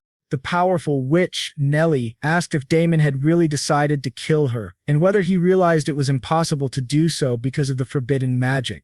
Damon laughed, and he said that of course he knew. That was exactly why he helped Maram put the spell on her. The robot witch lit up everything with lightning and anger. Only a spellcaster could remove the forbidden equipment from the victim. Simply put, the only person who could kill her was Damon.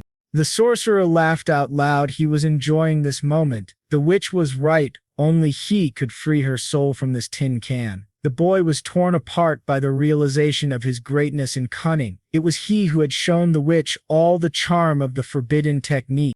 Damon pointed his staff at the witch. He was going to destroy the body of her mechanical doll. As soon as he did, the soul of the powerful witch Nellie would leave this world forever. Nellie couldn't understand why he would do this. He could have broken into her home at any time. Why come now? Damon replied that it was indeed a good question. In fact, he didn't want to kill her originally, but the situation had changed over the last 10 years. Right now, he was on the verge of fulfilling his cherished dream. To get the desired result, Damon needed to make a very big sacrifice, and that sacrifice was to be the entire southern capital of Durham.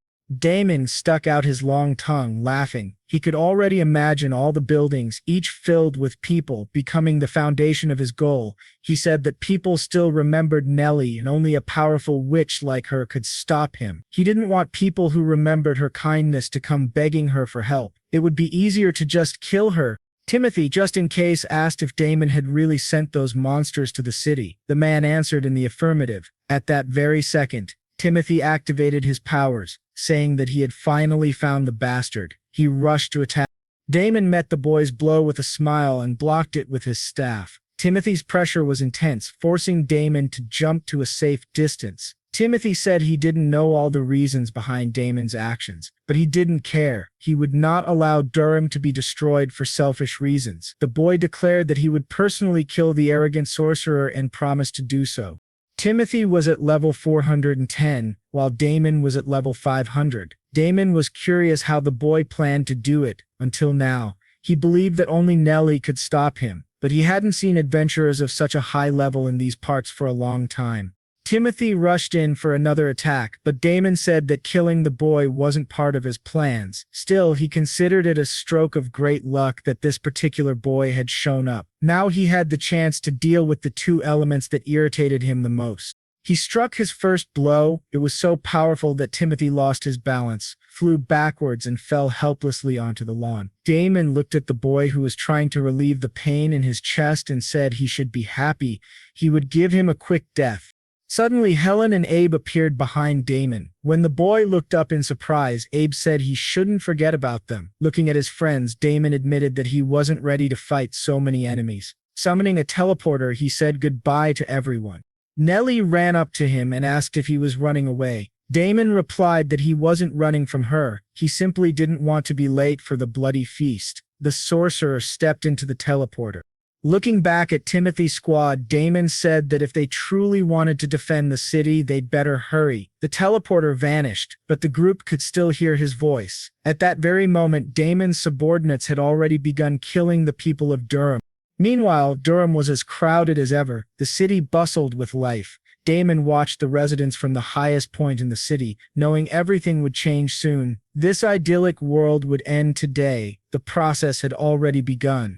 The bloody feast had started, and Damon had helpers, the first of whom had just teleported into the city. The appearance of the first subordinate made the sorcerer laugh sinisterly. He enjoyed doing what others didn't dare.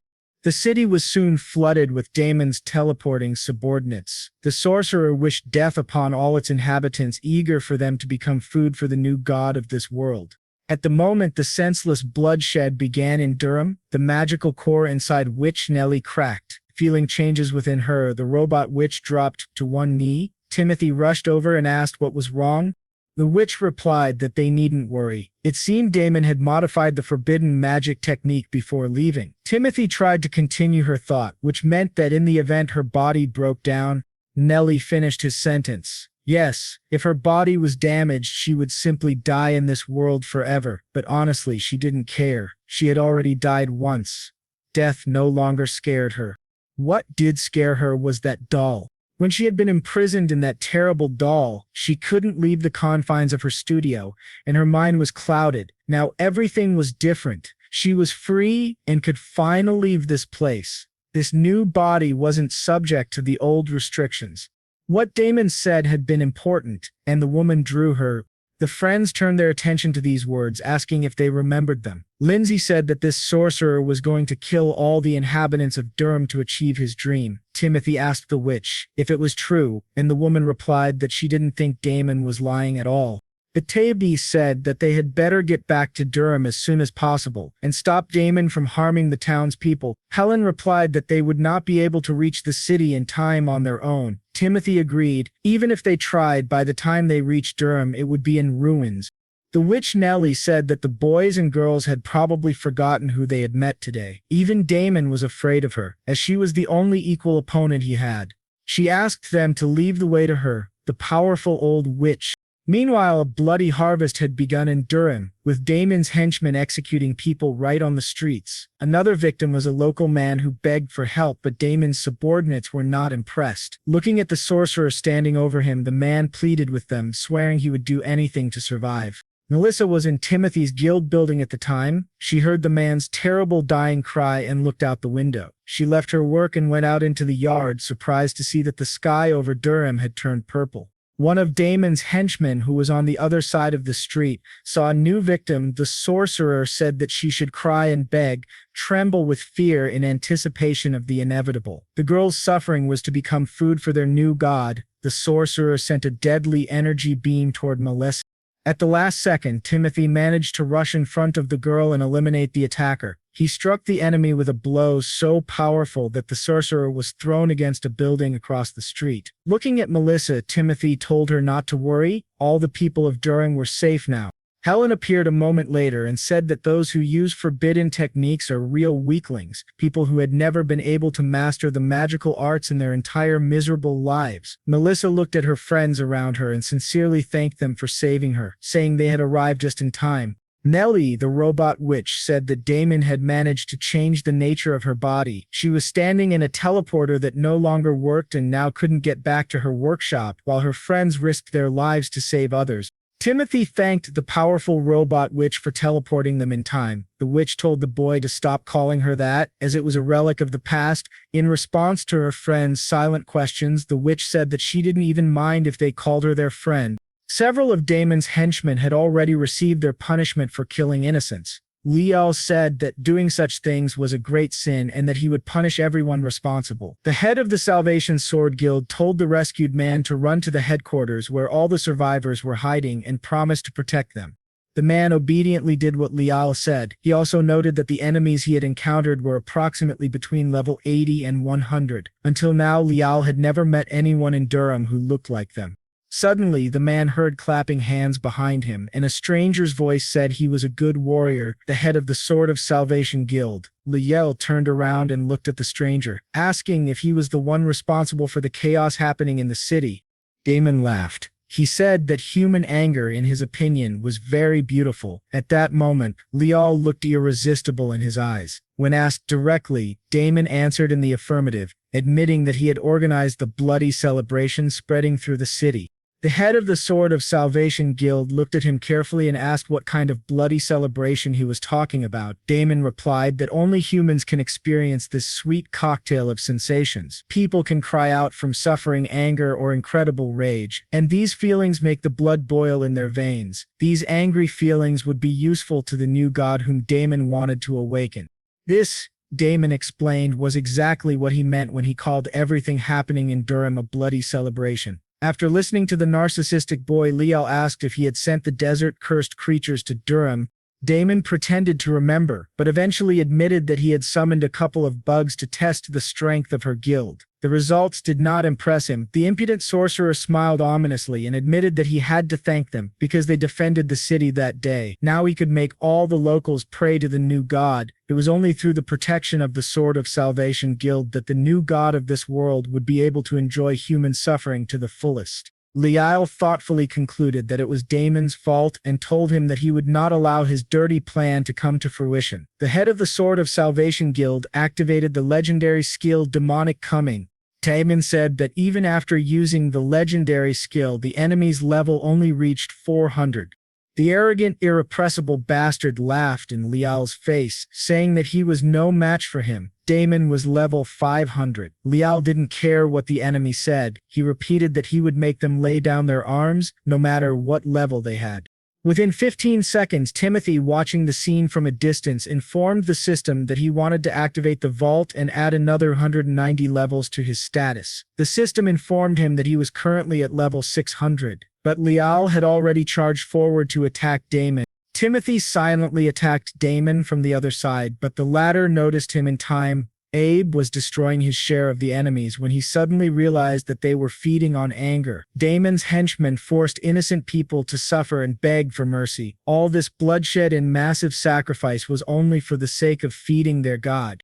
According to Eb, such actions and behavior were utterly disgusting. The warrior fighting beside Eb said that if it pissed him off so much, he shouldn't just stand there like a pillar. If someone pisses you off, he said, you just need to punch them in the face. Who would doubt that Will gave this advice? In the end, both adventurers found themselves back to back, surrounded by enemies. When the fight started, Abe agreed with Will, who asked where the kid in black armor was. Abe replied that, right now, the boy, like everyone else, was fighting the evil that had come to Durham on his own. Just as Abe said, Timothy fought. He fought against Damon, who hadn't expected him to show up at all. When Timothy attacked the sorcerer a second time, he called for help from Liao, who was still on the other side of the enemy. Liao activated the demonic black flash skill, almost landing a hit on Damon with his sword. Realizing things were about to get ugly, the sorcerer used forbidden technique number 74, sacrifice for the common good. A second later, Damon was surrounded by his henchmen, both living and dead. The sorcerer said that they would protect him by risking their lives. He looked at some of them and added that he would certainly be very sad if the enemy killed them all, but he didn't need followers who couldn't handle loud adventurers. The sorcerer was most interested in how Timothy had raised his level so quickly, which in his opinion was abnormal. Still, he probably should have killed the guy in the workshop when he had the chance. Liao, realizing that Damon was distracted by talking to the boy, decided to attack him, but all his attempts were in vain. After a series of attacks, the guild leader realized that Damon's forbidden technique was undoubtedly strong. However, it seemed that the technique consumed a lot of the sorcerer's energy, and that's why he couldn't use it constantly. Timothy, hearing the words of the head of the Sword of Salvation Guild, rushed to attack Damon. He believed that if this was true, then they both had to get rid of the sorcerer before he could activate his forbidden technique again. At the last moment, Damon managed to leap to a safe distance before Timothy could strike the spot where he had been standing. Timothy shouted that they should hit together and then the guy would definitely not be able to dodge. Leo called it a good idea. The sorcerer looked around and saw two enemies flying at him simultaneously. Liao and Timothy both activated the demonic black flash skill. Dark energy enveloped both adventurers, and the sorcerer realized he had been caught off guard. At the last second, he managed to activate a protective shield, relying entirely on its strength. In this battle, the persistence of the adventurers and the self-confidence of the sorcerer clashed, and in the end, persistence won out. The protective shield crumbled. A second later, the head of the Sword of Salvation Guild and Timothy surrounded Damon on both sides. The sorcerer was no longer able to resist. His clothes were completely bloody. Damon said that the taste of blood was still beautiful. Liao and Timothy put a sword to Damon's head and told him he had lost. The adventurers added that, as long as they both stood guard, the boy would not be allowed to destroy Durham under any circumstances. Damon's reaction was incomprehensible. The sorcerer covered his face with his hand and laughed sarcastically, looking at his opponents. He finally admitted that he had indeed underestimated them. He was especially regretful for underestimating Timothy's strength and power, and for not taking advantage of his advantage earlier. The street where the fight had taken place was completely empty, with damaged buildings and the echoes of the sorcerer's confession of defeat bouncing off the walls. The sorcerer began to cry out that he hadn't offered enough sacrifices to awaken the new god, but it was far from over. A second later, servants appeared between him and the adventurers. Damon said that the new god didn't care who was sacrificed for him. With the last of his strength, the sorcerer bent backward and activated Forbidden Technique number 76, the death cry of the crowd. He used it against his own men. Finally, Damon said that they should taste the divine flavor of their own blood. The sorcerer's henchmen screamed in incredible pain, burning as if on fire. Eventually erupted. The guy magically pulled a dagger out of each of his followers and stabbed them. Liao and Timothy didn't know how to react to this. The man was bleeding all over himself, and it was the blood of his own people. Damon said that his followers should not worry. Their sacrifice would not be in vain. Although this was still not enough, the sorcerer was unlikely to find new victims. Timothy couldn't stand it anymore. He rushed at the sorcerer, shouting that he would not allow him to do whatever he wanted. Damon got to his feet and said that the boy was really fast, but it was already too late for him. From that moment on, Timothy responded to any attack with laughter, not even intending to engage in a proper fight. The demon was in anticipation of something extremely beautiful for himself. He declared that the time had come. Liao and Timothy must suffer and beg for mercy, merging into one for the sake of their new god. At that very second, blood began to rise into the sky from the bodies of murdered civilians across the city. All the blood flowed through the air toward Damon and his staff. The sorcerer said that God could taste his blood as well. If the new god needed Damon's flesh and blood, the sorcerer was ready to give him anything he wanted. Finally, the staff Damon was holding began to gradually open, revealing a red stone hidden within petals at its tip. The sorcerer was delighted, for here was the ripe fruit of suffering and human sorrow. The name of this stone was the blood crystal. Damon stuck his tongue out with a smile, raised his hand with the crystal, and shouted that no one in this city could stop him now. With this blood crystal, the sorcerer could now perform his ritual and fundamentally change the world's perception. Damon let out an ominous laugh, declaring that the world would finally meet its new god.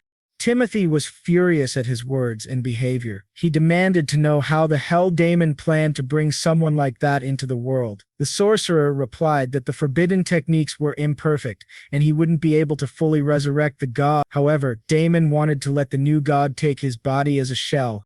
The sorcerer said that very soon, the boy and everyone present would finally see the new god, but Timothy would have to wait a little longer. Then Damon teleported away in an unknown direction. A second later, Liao, who was standing next to Timothy, said that the sorcerer wasn't going to perform the resurrection ceremony there, but he could guess where Damon went. Timothy asked hopefully if this was true. Liao replied that there was a place west of Durham with an abnormally high concentration of dark magical energy. This anomalous location was called the Melon of the Palm Tree, and adventurers usually avoided it. Liao said that he wanted to stop this dark sorcerer but had let him escape. Right now, they needed to assemble a squad of experienced and strong fighters to stop Damon. Unfortunately, there was no one in the Sword of Salvation Guild capable of resisting the sorcerer. Liao knew that Damon's level was 500. The maximum level a person could normally reach was 250. The head of the Sword of Salvation Guild looked at Timothy and said that those rules did not apply to the boy. Timothy was the only one capable of defeating the sorcerer, and Liao didn't know anyone else with the same level of skill. Liao looked at Timothy carefully and asked if he was willing to accept a new assignment from him personally. He promised that if Timothy succeeded in this mission, he would allow the boys' guild to officially exist in Durham. Liao also vowed to negotiate with the central administration to secure financial support for Timothy's guild. Timothy could also rely on Liao personally as the head of the Sword of Salvation Guild, who swore to keep his promise. The man said that he would fight side by side with Timothy against the forces of evil and do everything in his power. However, Liao emphasized that it was the boy who had to defeat Damon. After listening to Liao's proposal, Timothy understood what was required of him and he agreed to the terms. Liao folded his arms across his chest and asked what name Timothy had come up with for his guild. Timothy was stumped by the question. He hadn't thought about it until then. Liao said it was important to choose a name for your creation. The man realized there was a delay and offered some advice. According to him, the name of a guild usually reflects the essence of its creator.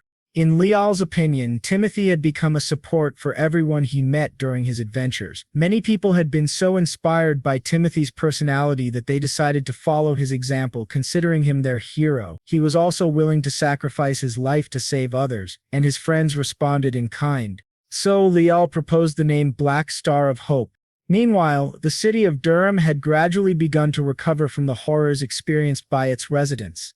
Outside the city, a girl was waiting for her boss with a flashlight in her hand. In front of her stood a new creature, something she had been working on for a long time, the most perfect being.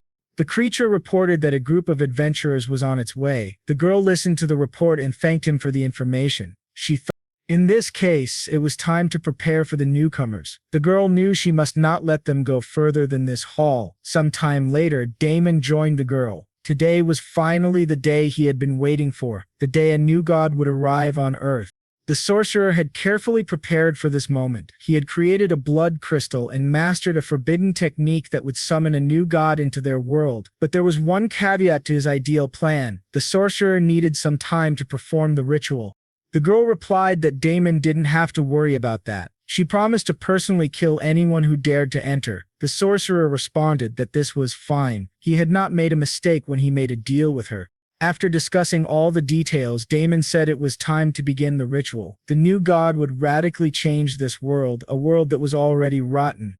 Meanwhile, several groups of adventurers carefully assembled by Liao were traveling across the desert west of Durham in wagons. Among the many wagons was one in which all the members of the Black Star of Hope Guild were gathered. Lindsay suddenly said that she wondered where the boy had gotten the money for such a fancy cart and horses. Timothy replied that their application for a guild had been approved, and now the central government was supporting them financially. Ababe added that their guild was now called the Black Star of Hope, and Lindsay said the name sounded good. Timothy apologized for not being able to come up with anything better at the time, and Helen said they hadn't expected anything more. She added that, from now on, Timothy could officially be called a guildmaster. The guy looked back at his friends with a smile and after a short pause said, yes. As if said that Helen couldn't call him that. She was a member of the Sword of Salvation Guild. Helen shouted that she could if she wanted to. Their argument was interrupted by the carriage driver who called out to everyone to look ahead. The friends opened their mouths in shock. In front of them, they could clearly see the place where Damon was supposed to be, the palm tree melon. The witch Nellie said that the Melum would probably be protected by a barrier, but she could teleport them there without much difficulty. Nellie was sure that their arrival had been anticipated, but her friends had no choice. Suddenly, Lindsay shouted that someone was ahead. The group looked forward and saw Damon's henchmen lined up in front of the carts. Timothy tensed. The appearance of the sorcerer's subordinates was no accident. The faceless henchmen simultaneously raised their hands and launched a spell at the newly arrived adventurers. One of the carts, hit by the energy flow, flew into the air and landed on its side, the wheels breaking off. Timothy shouted that there were adventurers from the Sword of Salvation Guild in that cart. He yelled that they needed to help their comrades in arms. But Abe stopped Timothy firmly. He told him not to rush into the fight before the allotted time. A second later, as members of the Sword of Salvation Guild flew out of the overturned cart, Abe said they would be fine on their own. Other units arrived at the entrance to the palm tree Melum, and the adventurers began to approach the stairs. Leal, along with his men, watched Timothy and his squad approach. The man looked sternly at the boy and asked if everyone was ready for what awaited them. Timothy answered affirmatively. Leo then announced the start of the operation to capture the criminal Damon. After the announcement, all the adventurers ran toward the mausoleum, hurrying as they realized there was very little time left. When Timothy reached the first hall through the dark corridors, he stopped, stunned. He hadn't expected the building to look like this. The palm tree Melum was spacious and well lit inside, with stained glass windows set into the openings. Liao told the boy not to let his guard down. The enemy could attack at any moment. A second later, one of Damon's henchmen, armed with daggers, ran out from a side passage toward the boy. Timothy managed to dodge the first attack. The cloaked sorcerer soldier was followed by others, who quickly surrounded the adventurers. Liao shouted that everyone should listen to him. The first squad of the Sword of Salvation would stay in this hall and fight the enemies. The second would move forward. When Liao approached Timothy, he said that this information also applied to him. Liao added that it was an order, they had to catch Damon and there was no time for arguments. Other related goals and problems could be handled by members of his guild. A second later, the comrades were already running deeper into the Melum, ready to attack again at any moment. Abe said they needed to hurry. If Damon was telling the truth, he was summoning an evil god into their world right now. The adventurers had no time to deal with the sorcerer's henchmen. Abe believed that when the time came, Timothy would have to face Damon himself. Without objecting, Timothy asked Abe if he really thought he couldn't handle a bunch of sorcerers. Timothy replied that Abe had